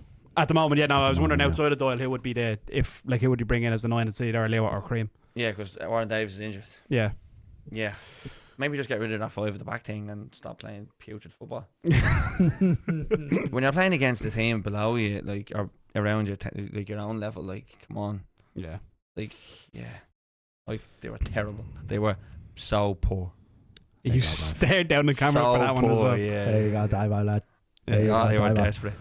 Listen, I mean, I don't think they were much cup, to be honest with you. I think Doyle playing centre forward, I should agree with you, Shane. I thought it could work on paper. I know you called it that it couldn't, but I thought on paper that could work. He does like to get in and around the box and get on the end of things, but it doesn't seem to be working for him, to be honest with you, at all. Kareem as well looks dangerous when he comes on, but he doesn't look to be a start for me. What's this now? Second sensible thing Shane has said. You're racking them up now, Shane. Yeah. You're racking them up, son. Count them up. Aye, that's 2 things. We'll take that. All right. Look, even O'Brien, though, lads, still the best in the league. Best in the field in the league, isn't he? Yeah, we have to get a phone call with Dave going one of the days. There's hot takes and then there's just nonsense takes. What was that? It was 2 games in, was it when he said Best that? Yeah, you got whipped. They won that first 2 games. We need to get that clipped up, Daz. I told you that now. You what? I said, get that clipped up, son. So that's going to have to get clipped I don't think up. he's done anything since. We'll have to go back and hunt that one down. No, he went hiding at Oriel. He was no good at Oriel. He was no good, obviously, at Sligo. Who else? They played Shells when they lost. Didn't even know he was playing. No, was he playing, was he? Yeah. Oh, well, I'm guessing. I'm just assuming he played. I don't remember him playing. Yeah.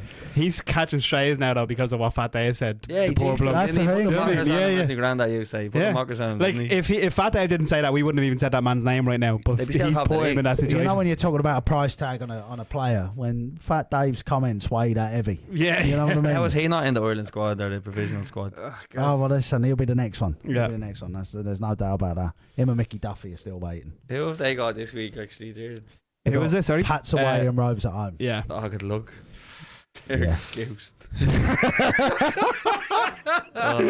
They're goosed. They're terrible. Oh, God. They don't play long ball football. Is that what Kev was getting? I love Kev as well, but didn't he come out with that? Oh, we're not just a long ball team. They've dropped off every game. Don't put them on the telly. Do not put Drogheda on the telly, please.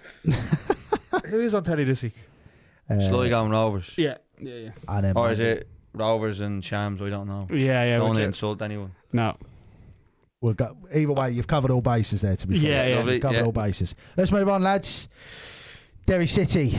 Look, they've got Shells at home first, Pats away second. 2 really tasty fixtures. In similar respects to Shells now, it could see them fall away if they don't get results here, do you still fancy them to be in the title one, lads? Shane, I just need you to start. No, I'm sorry. No, I know where you're going to go, so I need you to say something. No, they won. And do you know what? Actually, they won against Waterford. And what I should have said was, if he plays James McLean centre midfield, I don't fancy them. But if he realises throughout the game that he's not as good as he thinks he is, and they take him off, I think they can go and win it. That's exactly what happened. Yeah. So yeah, if they stop this week, they're going to take him out, aren't they? And I'm not going to get to he's going to come out. Your mate's going to go in midfield, and we're going to probably lose now. Watch. If he doesn't play centre midfield against Shells, I feel like that's a setup.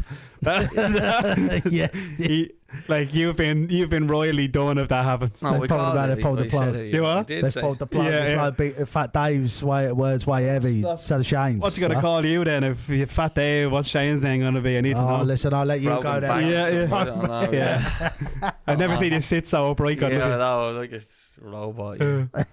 but No, but look, also as well as taking off James McLean, he did actually for that game, that Waterford game, he did move Duffy and he gave him a little bit more license. He's been slightly did they go 2 restricted. in that game? Did they? Or did they go Two 2 down, down? two down, Yeah, yeah. Two down, Two yeah. down. He's been slightly restricted on the wing, which we kind of see under Higgins. And now he played well under Higgins. Yeah. But Lynch gave him that free reign, and it seems like he got a Took bit it away more- from him. Took it away Put the from reins him. back on. Yeah, but he Yeah. gave him a bit more free reign against Waterford as well. Hey, look, I know you said there you still fancy them to be in a title hunt. I mean, realistically, like you're expecting them to get it together at some stage. If not, I know you're going to be calling for his head as well because You won't be the only one. There's plenty of dirty will that lads be the calling fourth for them. man? Will that be the Yeah, fourth yeah. manager tonight you've asked to be sacked? Is it? I think it is. Yeah, Yeah. I'll have to find another one just to make sure I got Just to half go of them covered, 50-50, yeah. Just to hedge your bets. I'll ask you about Rennie because as soon as he loses one game, they'll all be on his back anyway. That's what Oh, Rennie don't you start! Don't you even Oh, get listen, started. I've had enough digs at Shane. I don't even know. Yeah. Tonight, you know? No, But I mean anyway. they obviously have the potential to turn around. They just need to start clicking. I touched on Mickey Duffy there, getting his free reign and everything. He won Player of the Year last year, won Player of the Month in February, but he's not on Heimer's list.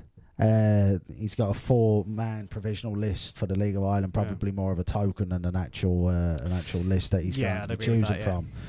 But is Heimer right not to include Duffy? I mean, is he taking his age into consideration, or should he be on that list? This is one of those things where I always feel like, obviously we're all fans of the league.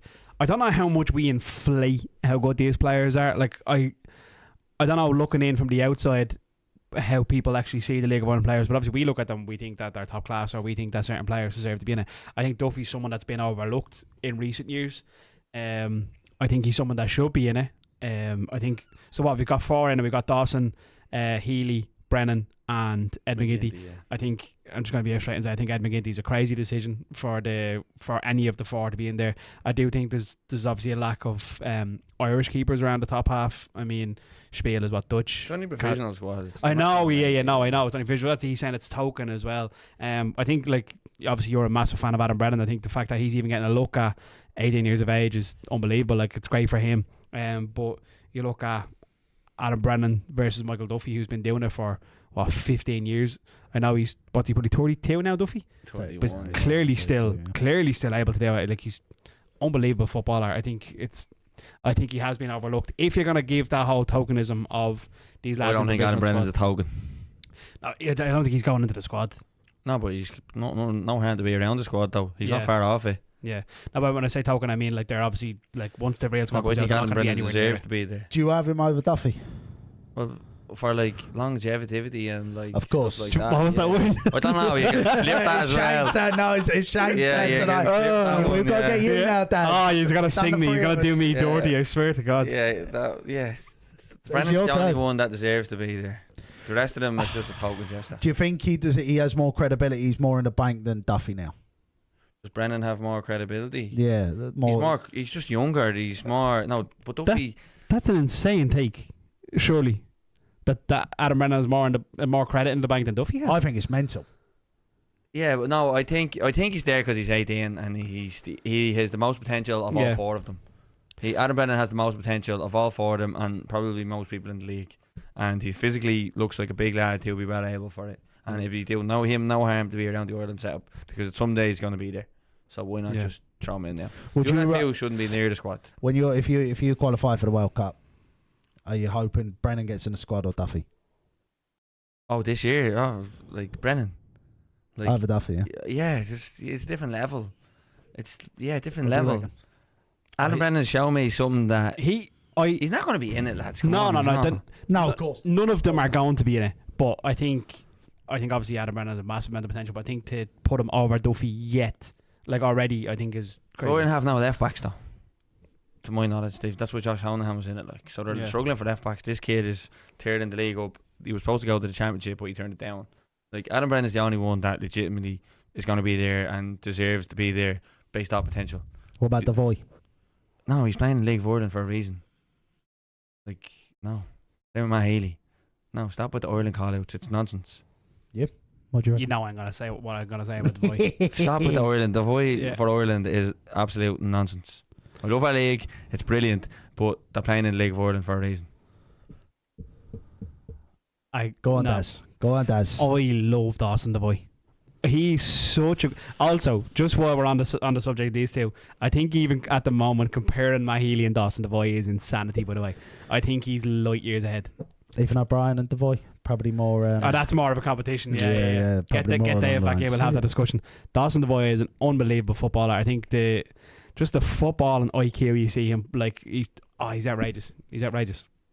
Even the simple I say simple things. The pass he plays into Colin Whelan's feet for the first goal against Rovers, like that looks like an easy ball. Which is Matt Healy's fault because he goes chasing him when he's 15 yards away from him. But it looks like just a straight ball into the centre forward. It looks like that anyone could be able to do that. They're not. He can do that. No one else is doing that. I just think he's light years ahead of everyone else. He was giving me props earlier. There you go. Shane more negative than a funeral. Yeah, my God. He was giving me props earlier. Now I'm on. You've lost it. I've lost him already. Didn't take long. Someone disagrees with it. Was good while it lasted. Yeah, it was fun. Yeah, it was good while it lasted. No, look, I would like to see League of Ireland players in and around the peripheral. I mean, if you've got Mikey Johnson who's doing nothing in the championship, getting in the squad. Yeah, but I said it last week last time we were here. If Stephen Kenny didn't have Michael Duffy in the squad, when Stephen Kenny's pretty much his dad in League of Ireland, like he was one who built him. Like he didn't have him, he was never making it. So like, come on. Well, yeah, he's our best player in the league, though. Yeah. He's an overrated fart. But Harry Wood's English, so. But anyway, yeah. Look, I mean, Healy's a mad conclusion. Healy shouldn't get anywhere near that for me, to be honest with you. He's alright. I think he's a bit. I agree with Devoy being better than Healy, but neither of them should be in the Ireland squad. As we're going to move on because we were talking about Derry. Look, I mean, is the right balance there in the squad? Do you think? Sorry, I was typing something out there. I didn't hear the question. Ado must be gone, is he? Where's Ado? Bring him back. Is the right balance there in the squad, lads? Is it a case of that they've signed well and they've got the right balance in the squad now, or do you feel like when they signed in the winter window they haven't quite got the balance right, or do you think he's just trying to put players in random positions, bit like Daly? Up until like was it a deadline day where they actually finally signed the right back? Didn't they have everything? I think the whole back four against Bohs were left-footed. I'm really sure it was left-footed players across the entire back four, which is absolutely insanity. So I think that's where the balance was wrong. It was clearly favour to the left-hand side, and then you go into the midfield, and James McLean's left-footed. Obviously, I know Duffy's right-footed, but that's all coming down your left-hand side. So that's where their balance has been all over the place from the start. So defensively, they look all over the shop, I think. I had reservations about Pat McLean. It's easy to do that. I know they weren't parking the bus at Sligo, but they weren't playing as high, and they weren't the expectations wasn't there. There's a reason why he's at his third stint at Derry. Like they've had him a few times and he's not been good enough. So now why all of a sudden he's good enough to go and win the league? No, they've brought him back because it's the McLean brothers and it's a selling point. So therefore the whole squad is completely imbalanced. Yeah, of course. James probably boxed it off him as well, did he? There has to be something along those lines. I hate talking like that, but there has to be something along those lines. He done well at Sligo like last year. Sure, they brought in Rob Slevin, and I think they might have dropped him already. So they don't really seem to know that they own Brian Margie, big loss for them. He massive probably loss. would have been huge, in the Ireland squad ahead of McGinty.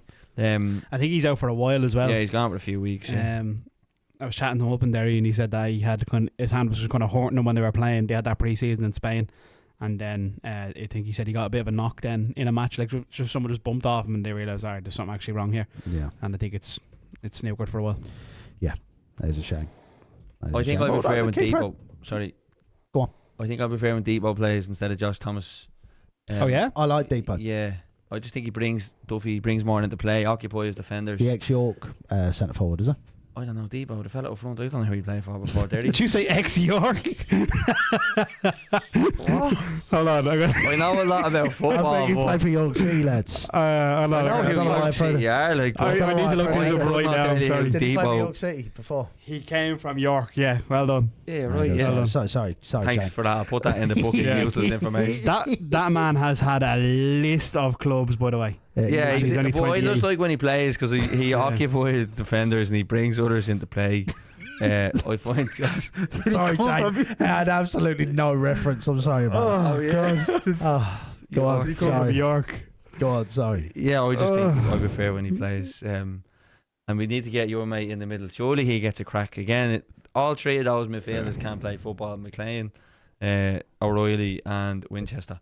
Actually, do you know what? No, they're playing us on Friday. I'm taking all this back. I'm going to shut my mouth and keep McLean in midfield and play Josh Thomas, and that's it. That's it. Job done. Yeah. Job done. No, yeah. Fair play. Shane's helping teeing and out with the old team sheet there. Oh God. Keep it as is. Yeah, exactly. Yeah, thanks. Stay true. Keep it lit. No, but I would play Depot, and yeah, I think Josh Thomas is a bit light. I think again, someone who came into the league for a few weeks and a few months and scored 1 or 2 goals in a counter attack against Bohs, and all of a sudden he's going to win the league. Yeah, I don't know. Your mate Reece Kane's back in. He's put Tiernan Lynch as an absolute clown, worst manager in the league, and it's not even close. But keep him there till Friday. Keep him there till Friday. Saturday, would you have him there? I don't know. Saturday. There we go. There's the 5th one. Is that the 5th one that I've asked for? No, I think it was. That's the 4th one. It was Tiernan, Daly, Joey, and Killer. Yeah, you're four for 10. Killers and Joey's Yeah. a bit harsh now. Yeah. No, they're all well. Yeah. Bit harsh. If he does go, would you have James McLean as player manager? There you Oh. go, Shane. I think he's already player manager, is he? Oh Pat well. McLean to be captain. Yeah. There you Taking go, the that's corners, on there. throw-ins. It's his birthday. We played centre mid. Yeah, I should yeah. have saw that answer coming. I don't know why I didn't. Yeah. I should have Anyway. expected that. Look, do you think I want to keep Derry really short, but I've got 2 questions, right? Because Okay. we've got to move on. Is Tiernan Lynch the man for the job? Yes or no? Just yes or no? No. No. Really? Okay. I'd Yes. say yes. You say yes? I'd say yes. I'd say yes. Yeah. And are they in the title hunt? Yes or no? They have to be. Are they in the title hunt? If they keep playing the way they are, no. Fisky?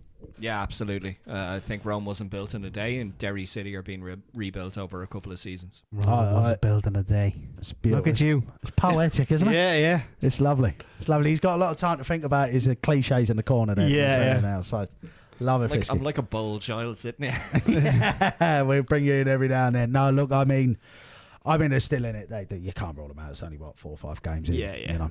So what's the Romeo Coolio reference for? I know who that is though, but what's because he's a daughter or something? I don't know what that. What I mean? He's a horse. Yeah, Shane the boy Romeo Coolio. All right. Yeah, he's a horse, but I just don't know what the reference means. I don't do that. I'm sure it's not a good take. Here we go. All is in as well. All are good to see. She's an absolute madness talking about seconds, 5 games in. We've had a bad start. No need to That's panic yet. I've got Listen, Reece. I'm sorry, Ola. I've been mentioning everyone, by the way, not just Tiernan Lynch. In fairness, now He's been trying to write a few people off. I have, Lee. I've been asking a question. It's all going around the socials. In fairness, you have to ask the questions. So it's not just you. You're not plugging this down. You're obviously seeing it around. You're seeing it around, yeah. But I mean, everyone. You're on the Facebook groups, Derry City chat. Everyone's saying Facebook Tiernan scripts Lynch. or something else, aren't they, boys? Oh, listen. Facebook groups are an absolute joke. Doesn't matter what one. Every I club used to be has- active on them a few years ago, but They are a cesspit. If there's a League of Ireland cesspit, So it's not every. Twitter? No, it's Twitter's a cesspit in a different way, but Facebook groups are like that's like low IQ stuff in there. Like that's crazy. Daz, you're from Bohs. we need You're to rank. probably- Sorry, we need to rank Facebook groups one day. Daz Oh, from rank the Bohs good. one, who runs the Bohs one's probably watching, by the way. So Yeah. Daz, apologies on it. Oh, I'm not talking about how they're ran. I'm talking about the stuff Yeah, that the goes stuff on in that them. goes in, Yeah. No one cares about okay. the moderation of it. It's what is said in them. What's said in them? is Yeah, we need to insane. rank them. To be fair, that probably keeps this group going. Or the Do you insanity. know that's the only reason I don't use Facebook at all? But someone told me one day, have you seen the Bohs Facebook group? I was like, I don't even know what that is. I reactivated Facebook to join that group to read some of the comments in it because people say mad things. Mad. I got banned from it. To do with the Bohs one, to do with the family reasons, I got banned from it. I found it. I found it so entertaining that I had to go and create another Facebook profile just so I could watch it. But obviously this season I've not touched it, but last season it was quite funny. Yeah. You're some man. Yes. We're going to move on, lads. Shamrock Rovers, 31 of you watching. Please make sure you hit that like button. If you haven't subscribed to the channel, please do. Thanks very much. Shamrock Rovers, 2 away games for them. Sligo Rovers and Drogheda United. Tough places to go for Rovers. How do we see them going? How do we see them doing? They're going to bring back the bad all the lads, aren't they? They're best substitutions in League Warriors history. They'll all come back in. I said this in our group chat the other day, right? I know that nothing happened when the 5 lads came on, but to bring on that 5 substitutions, I don't know if on paper there's ever been a better substitution. You're bringing on Graham Burke and Jack Bourne, right? 2 of arguably the top 5 players in the league, former Irish internationals. You have Michael Noonan, who is potentially a future Irish international and worth 2 million already apparently for Hoffenheim.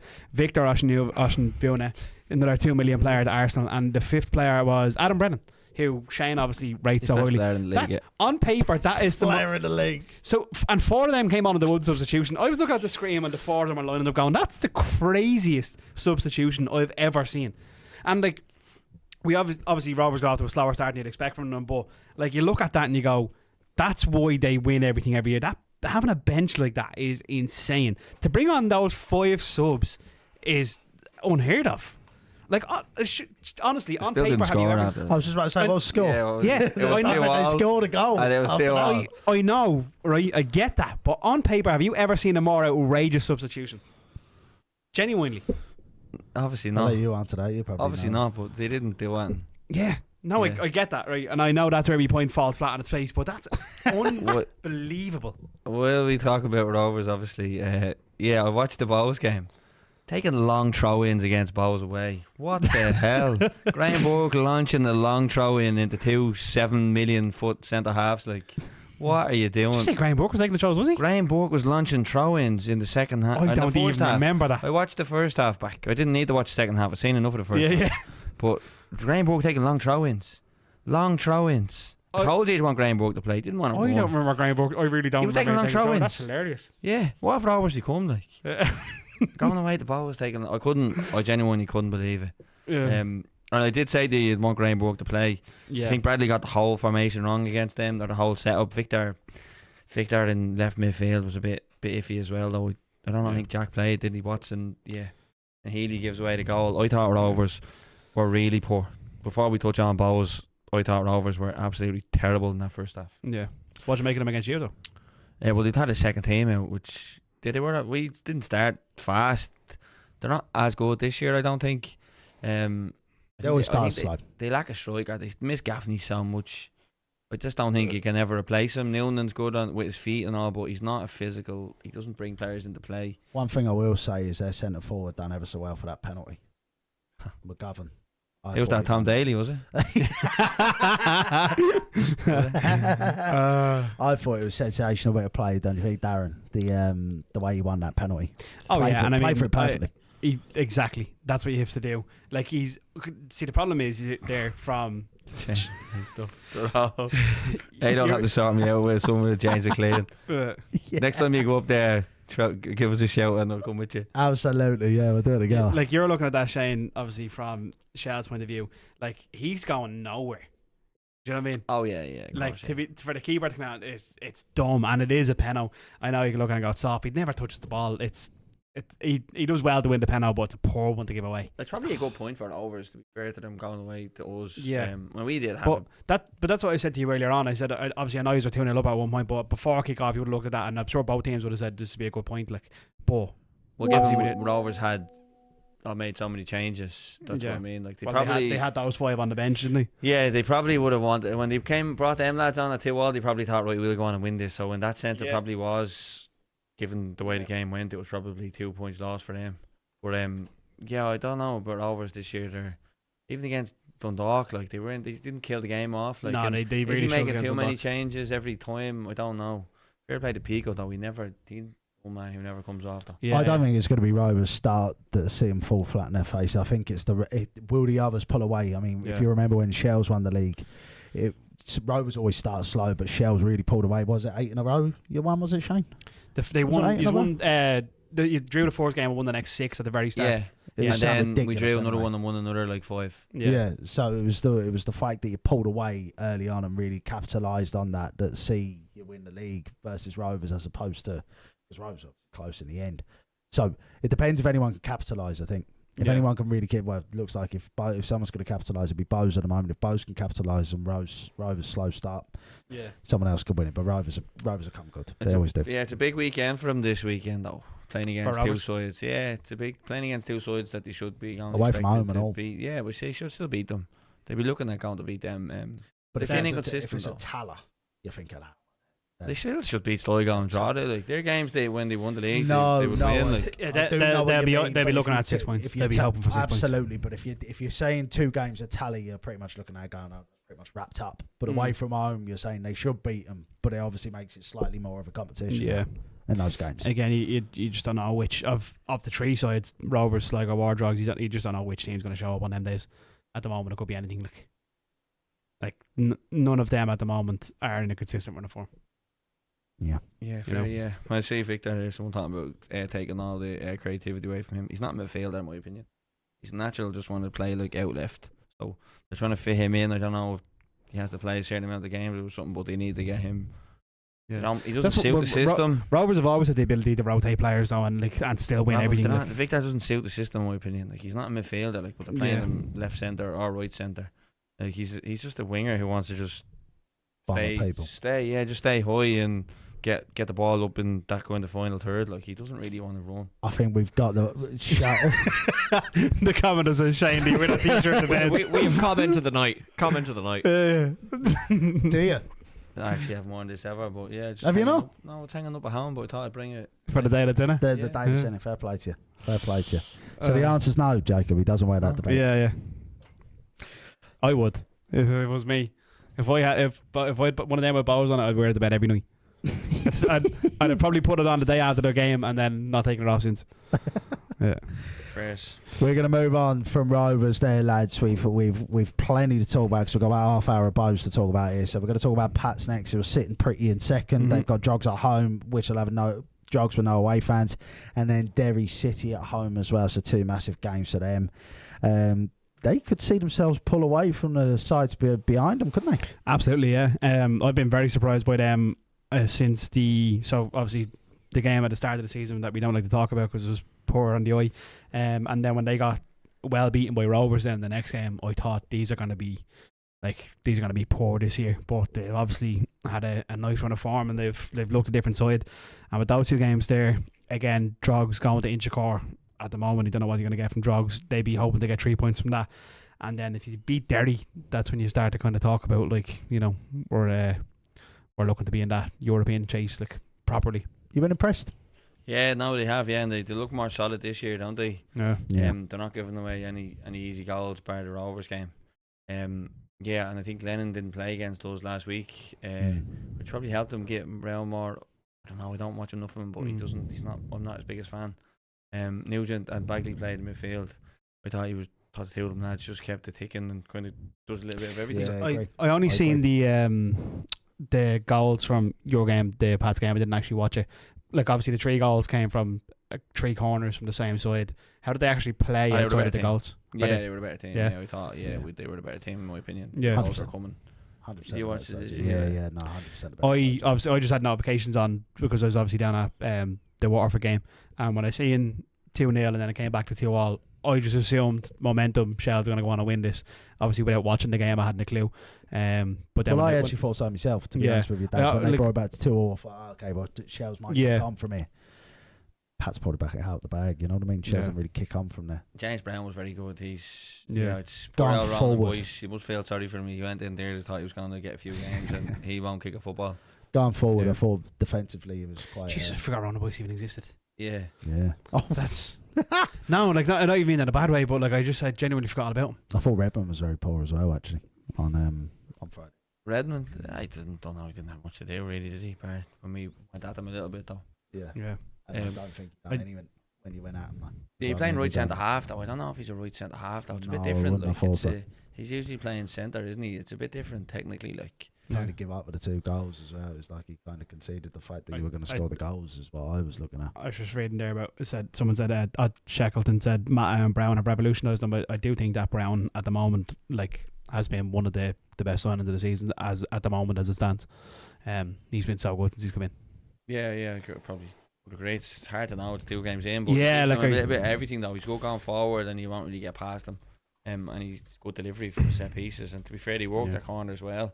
It's another thing as well. Dan O'Kelly, like I think there was someone else for the Bohs goal for Waterford. 2 lads just not looking at the ball, and then they're looking at a player. But like Dicky was just literally focused on Matty, and then just gave him up. Like it was terrible defending. Waterford was the same. But yeah, no, they got that 2 goals. Matty's he made a big difference when he came on against Galway. Just physically, like he's better than what not Edmondson. Keno, I think he's a better. Yeah. Some hit for the first goal, by the way. Just when he said Edmondson there, it was a great hit. Yeah, it's just our look. Oh yeah, yeah. Lovely finish. Lovely finish. Pat's obviously when they scored the goals through pyro on the pitch. Do you think they should get the same treatment as Drogheda? Yeah, just kick me out of the league. Yeah. I mean, if they do it again, You know I can't mention pyro, so I'm going to let Shane answer that one. I can't I can't touch pyro. It's one flare, isn't it? Like, come on, stop it with it. Yeah. It's one flare on the pitch. Like, it's not that big a deal. There'll be leakage of Stephen Kenny talking to LOI TV next week and all. Yeah. There'll be all of that coming out as well. No, but to be fair, they've put themselves in kind of a situation where now everything is going to be monitored, and you've got. Well, this is the thing. Yeah, exactly. You know what I mean? Where's the line drawn then? You know what I'm saying? That's the problem. Did Rovers show on the pitch against you Yeah, they did as well. Yeah. Where'd you draw the line? That's the problem with that, isn't it? Yeah. Do you know? I don't want to touch it, but Yeah, no, Pats, they've been good, and look, it's a big weekend for them, like you said. Played Derry as well on Monday. Trotted at home, Derry at home. They're 2 games now that they be looking to go and win. And Levy, to be fair to him, he popped up with the goal there against Galway. He was okay against us, but I think if he gets injured, I don't know where the pace comes from in the team. I'll be worried. Can't really rely on set pieces too often. He is that creative spark in there, isn't he? Yeah, he just puts fear into defenders, and even if he doesn't produce, I think he's been one of the best players of the season. So 100%. Yeah. Levy's been defenders don't know whether to come or go with him, and it just creates space for everyone else. Yeah. So he doesn't need to score, but he should have scored when he cut in there on Friday. And he wasn't even that offensive against you. I wouldn't say he hasn't looked as threatening as he has in other games, but he did keep that as the way he has mentioned Bagley and Nugent. He was one of those as well. Kept that ball ticking nicely. yeah, Kept things ticking in that final third of the pitch. You know, didn't have many chances or create too much, but he kept the ball ticking nicely. I was thinking any time he gets the ball, he looked like Yeah, exactly. Yeah, find that fella. You know gets what I him mean? up the pitch as well, doesn't it? Like 100%. He was going to do that if he's not there. He's the outlet. Yeah, exactly. Yeah, ball kind of sticks to him as well. Yeah, I like the way he dribbles and everything. He's been one of the best players in the league so far for me this season. Yeah. Could be an exciting season for ahead for Pats. Do you think they'll be in and around, or do you think they'll fall away at some stage? Well, I didn't expect them to be around at all. Never did I. I didn't. I think like up until the last 3 or 4 days, they only made like 3 signings in the whole window. I think until right at the death, they brought in James Brown, and did they bring in someone else right before? I can't remember who. I can't even remember the signings now at the moment. Edmondson, they're all Yeah, that was Brown, and you're talking about final. Final day. Yeah. Yeah. But I remember looking at it thinking like they haven't brought in enough. They haven't strengthened enough. I didn't think they would have been thereabouts. I think was it the end of last year they had a terrible run then as well. Am I making that up, or am I remembering that correctly? No, you are remembering that correctly. Yeah. So like I just didn't think after having that poor run and then bringing in the signings that they did, I didn't think there was enough. But they've surprised me so far. So we'll obviously see how it plays out. Based on what I feel about them, I expect them to fall off, but I don't know. I think they've signed wisely. I think they got rid of a bit of Deadwood. I think Stephen Kenny would be happy overall. Palmer is back as well. Like I said, he'd be a big sign. He'd be a big re-signing because he was injured last year. I think Nugent's exactly what they needed as well, though. To be honest with you, in the middle of the park, he doesn't have to be the best player in the world. Of course. The best bowler, you were sold on that from the jump. I didn't think anything of that when they made that signing. I just kind of say that I was like, oh, they made a signing, but you were kind of like, I'm all for that. Yeah, he's not exactly. It's not exactly like he's the most technically gifted, but I think he's exactly what they need. He'll be someone who'll win the ball back, recycle it well. Yeah, I think he's one of those in the middle. I really didn't read that into that sign, but you were steady Eddie. You know what I mean? And I don't think Pats have too many of them, and I think that's part of the problem. Yeah, you need players that are going to be consistent. Who'll give you 7 out of 10 every week. Yeah, you know, you need those types of players. Yeah, I don't know what happened with my chat there. Yeah, well, someone's going on with the chat there, Fisky. Did we do something? No, I have it back. Yeah. Ah, yeah. It's running fine for me. Yeah, there we go. No, I don't know what's going on there. There we go. Top chat.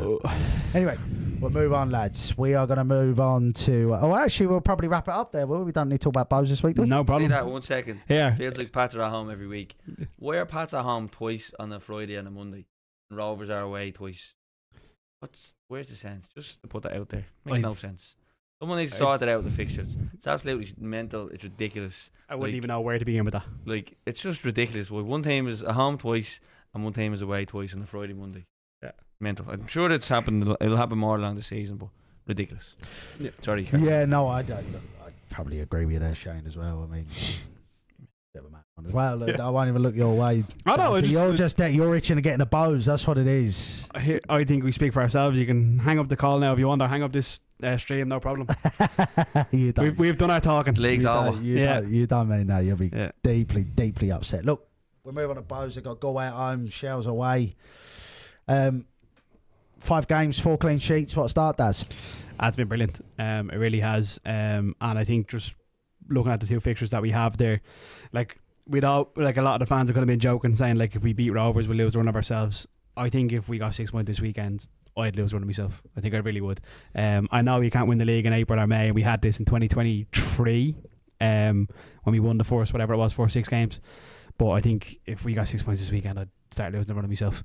But it has been a great start. I mean, the clean sheets in particular, I know there's been some chances created. I mean, there was the big chance up in Derry for Josh Thomas, a couple of chances for Waterford the other day. But if they're not going to the back of the net, then there's nothing to worry about. It's all about that score at the end of the day. And if we're keeping clean sheets like that, I mean, we're right up there. Are we getting that clipped up or what? If they're going to win the league? Yeah, but I have to get that one clipped. Yeah. Well, basically, Daz was saying if they get 6 points this weekend, they've won the league. I didn't say we're winning the league. I won the league. I said I'll lose to one of myself. I will be doing cartwheels down to the studio next week. Put it that way. But I just want to say on this, right, because I know obviously Shells on Bohs and we have the game now at the weekend. Like, I love getting a win over Shells, and we had this discussion last week or whatever it was when I said the type of football fan I am is I'm buzzing after a win and I want to go and have a drink with all my mates and everyone around Bohs. I don't care for being like, haha, we beat you. So I don't get the buzz off. Like, that's not my buzz. I'm like, we won. It's about us now. Don't care about yous. Whereas I feel like you're the opposite. I feel like if yous beat us, you're going to sting us. It's going to sting me. No. Yeah. No. It's a part of football, isn't it? It's a bit boring if you don't care about beating other people. No, it's not that I don't care about it, but like do you know what it is? I think I'm gonna be more specific. People make really terrible jokes about it. It's like, it's not even like, I hate when people are like, they're not buzzing that they've beat you. It's just like a haha, you lost, and it's like, that's not even funny. Do you know what I mean? That annoys me. It's like, it's real cheesy crap. Like, it's like, I guess it's different. Like, Shane's obviously a proper fan. Like, if you just hear someone just being like, haha, you lost. It's like, yeah, I get that. Yeah, I get that. If you're just someone to blow in or something. Yeah, just so okay. For me, it's like you win the bigger games. You go and you have a buzz with everyone else that actually loves it. I don't really care about Shells fans after that point. Do you know what I mean? Just wanted to get that point out there. I think I just enjoy football different to some people. I love it all, I think. Yeah, sounds like that guy's in the league of his own there. Yeah. Yeah, listen, I love it. I love the fact that I go and have a drink and celebrate. I also love putting it to me mates anyway, that's for sure. Especially if it Spurs Arsenal. Yeah. If we beat Arsenal. Well, I think in terms of Shell fans, I just have Shane. So yeah, no, we've my own family are Bohs, so yeah. Oh, well then. Well, no, so you get actually kicked out of the house. There's a difference. There's no stick. There's lock change. Stay away. We don't talk about it. It's a rule that we don't talk about. Like, we don't mention it when it comes up. Like, yeah. That's fair enough. That's a massive game though. But I think I skipped over like 7 points there. So go back to where you were. Listen.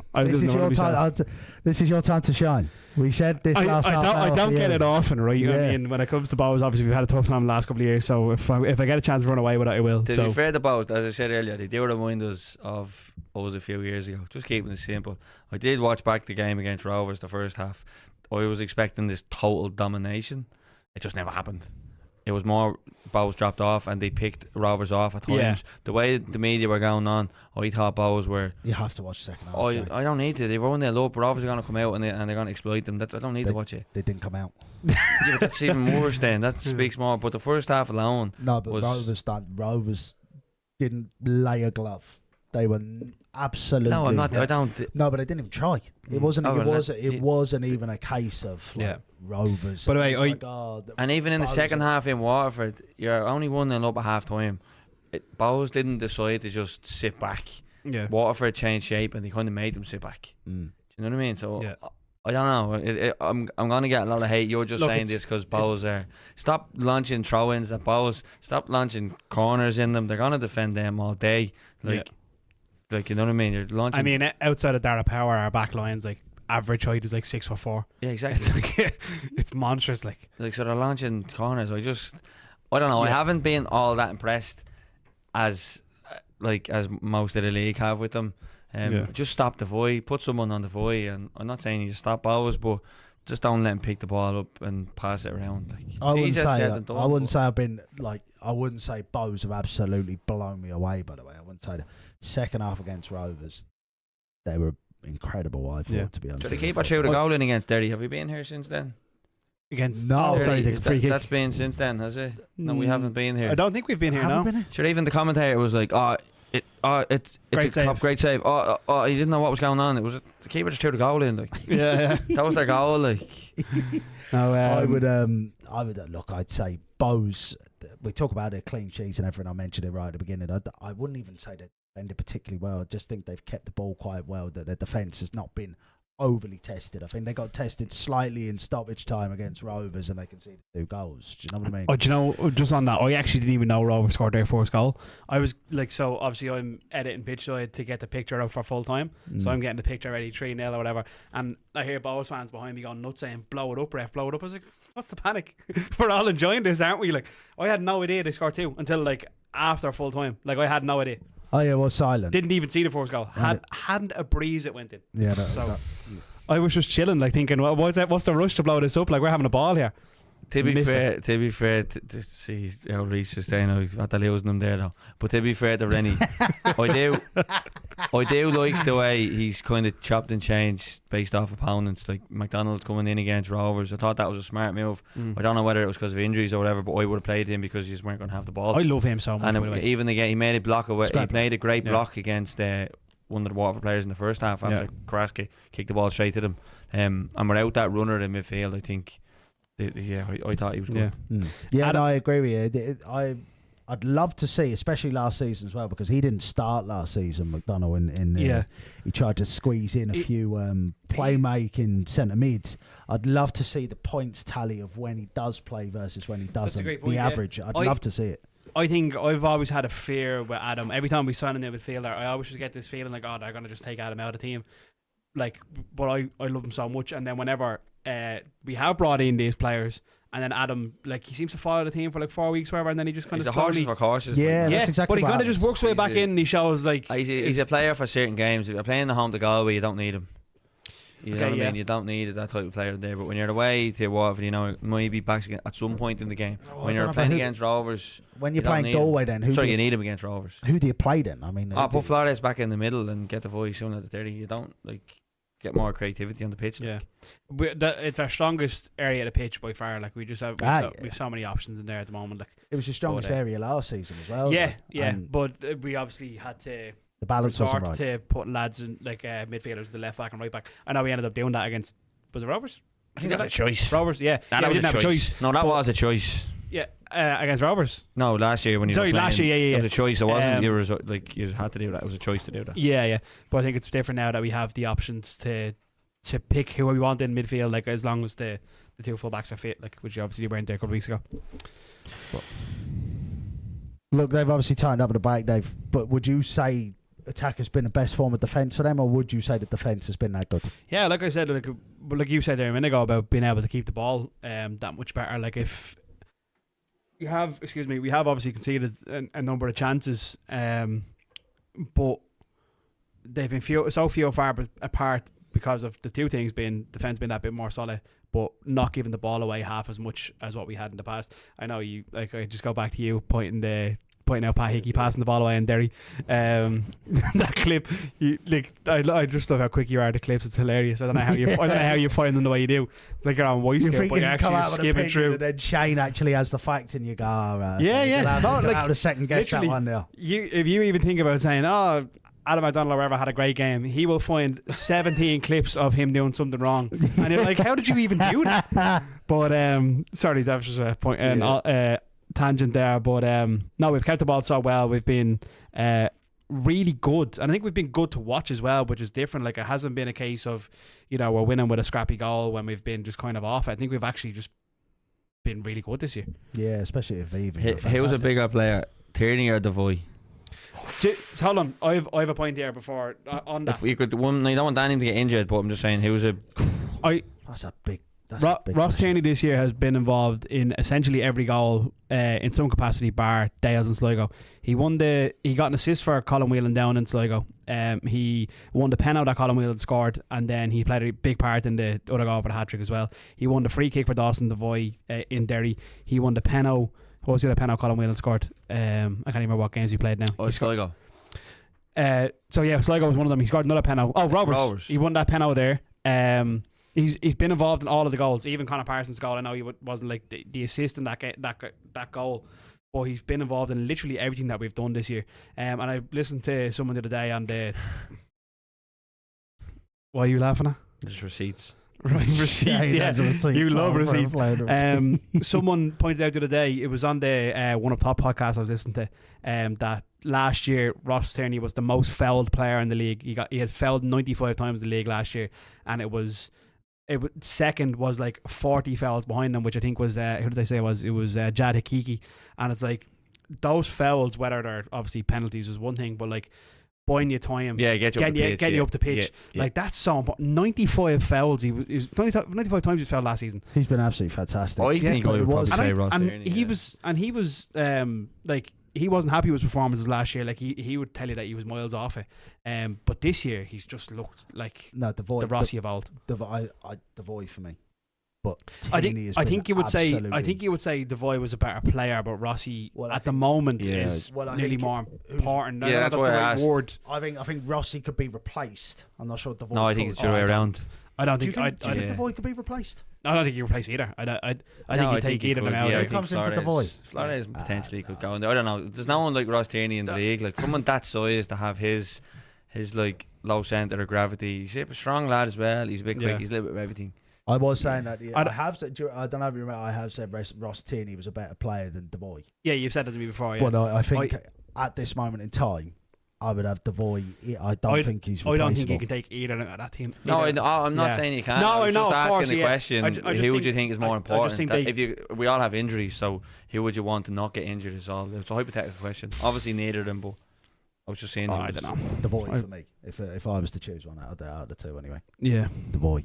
But Tierney has been absolutely phenomenal. Ridiculous. It's not even just on the ball, the way he was winning the ball back against Rovers, the way he was recycling it, little dropping in deep, knocking balls that he was incredible. And he played on the wing against Sligo. We played on the wing as well, so they played 4-2 down there, and he was on the wing. Like that's a big ask for someone that small as well. The clip he nuts someone in the Rovers game. Do you remember who it Victor. was? Was it Victor? Yeah. So if you watch it back, I don't know what he says to him, but he nuts him and then he passes the ball off, and you see his neck snap back to give him a bit after he nuts him. I must ask him what he said, because as soon as he passes the ball off to, I think it's Devoy or Morahan or something, as soon as he passes the ball off, he turns around as if he like you could see he's giving him a bit straight away. Yeah. And as soon as I saw that, because the league shared I didn't go back looking for the clip the way you would. I seen the league shared the nuts, and as soon as I saw it, you sent it to them. Go away out of that. You what? You sent it to them. Yeah, that was me. Yeah, I had a word. But as soon as he passed the ball off, the neck snaps, and you're like, he was getting a word in, which I love. I love that he gives you a bit of that as well. We have lads. I'm enjoying the chat, but we have to wrap this up. Are Bohs title favourites? I don't think favourites. like we're definitely up there in contention, but I don't think we're favourites. But favourites is always Shamrock. It just is. Yeah, Shamrock at Rovers are this just stage, favourites. Yeah. Yeah, give it to halfway through the season. We're 5 games in. All right, are they second favourites? Yeah, you'd have to say so. Yeah, I'll give you that. they've got a good head start, so they don't need to go and win games as such anymore. Like go and actually like win them. They can just kind of nick them. How incredible would it be if they won the league at Daily Mountain last game of the season? Yeah. Give it over. Do you know who that's against? Yeah, absolutely I do. There's a reason why I'm saying it, Shane. Yeah. No, Last game of the you season. said you wanted to wrap this up. The last ever one at Daily Mountain Park in the biggest derby in the country, Shane, isn't it? Yeah, it definitely is that. That's about it. Biggest derby in the country. Imagine winning. It'd obviously then. be special to win it there, and I've already heard people joking about like if You said you were wrapping this up and you had to clean that up for him. Do you know how long he's going to talk about no. this? He's gonna leave this car. no, it's just so this is just a Fisky's in the car. He's got it started. yeah. Look, it would obviously be like it's going to be really emotional to lose Daily Mount regardless. Like, but I think if you've done it with a trophy, the send off would be unbelievable.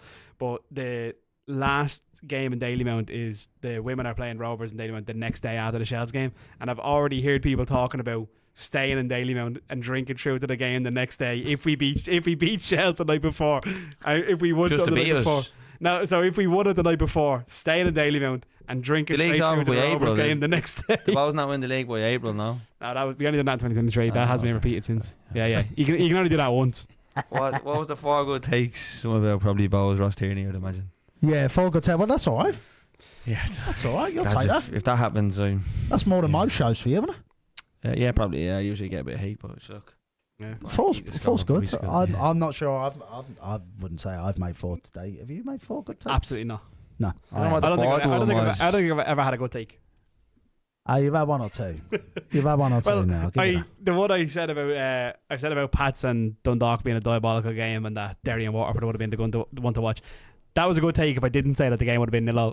Yeah, in all fairness, now you had it if right. I had just took that part out, it would have been a good better take. off going up the M1 with Derry, that's for Yeah, sure. it Anyway. was still a diabolical game, but anyway. Lads, we're going to wrap this up. Is there anything else we want to finish with? Give us a quick 1 to 11. Come on, the Bohs and Sheffield. Right, 5 minutes. really, Let's end it at 12. really quickly. Come on, right. I have mine straight away. Fisky, do you know yours? You're both no, we'll leave Fisky's off. And there's no putting rifles, left backs or any of that nonsense. Right, come on. Who's in goal? There's no Quickly, playing. right. Let's rattle this off real quick. Who's in goal?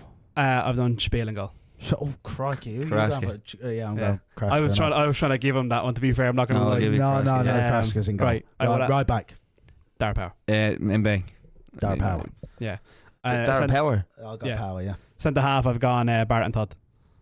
Barrett and Todd, yeah. Barrett Yeah. and Todd. I've gone Flores left back. I mean, if you're going to go Mbang, I'm going with Flores left back. But if you're going to go with Mbang or the other person, Power right back. Power, then I'm going to go Chuck because he's a better attacker. So if you're picking 4 big lads, imagine those lads at the back: Flores and Mbang, Barrett and Todd. I'm still going Flores. Yeah, that's ridiculous. Power over Mbang is anyway. To be go on. fair, it's served them well so far, 4 clean. Yeah, nonsense. It's Go on. served them well. Midfield, I've done the Not Void. doing this off 4 games, like what? I've done the Void, McEnroy, Rossi. Yeah, the Void, McEnroy, and they're together, yeah.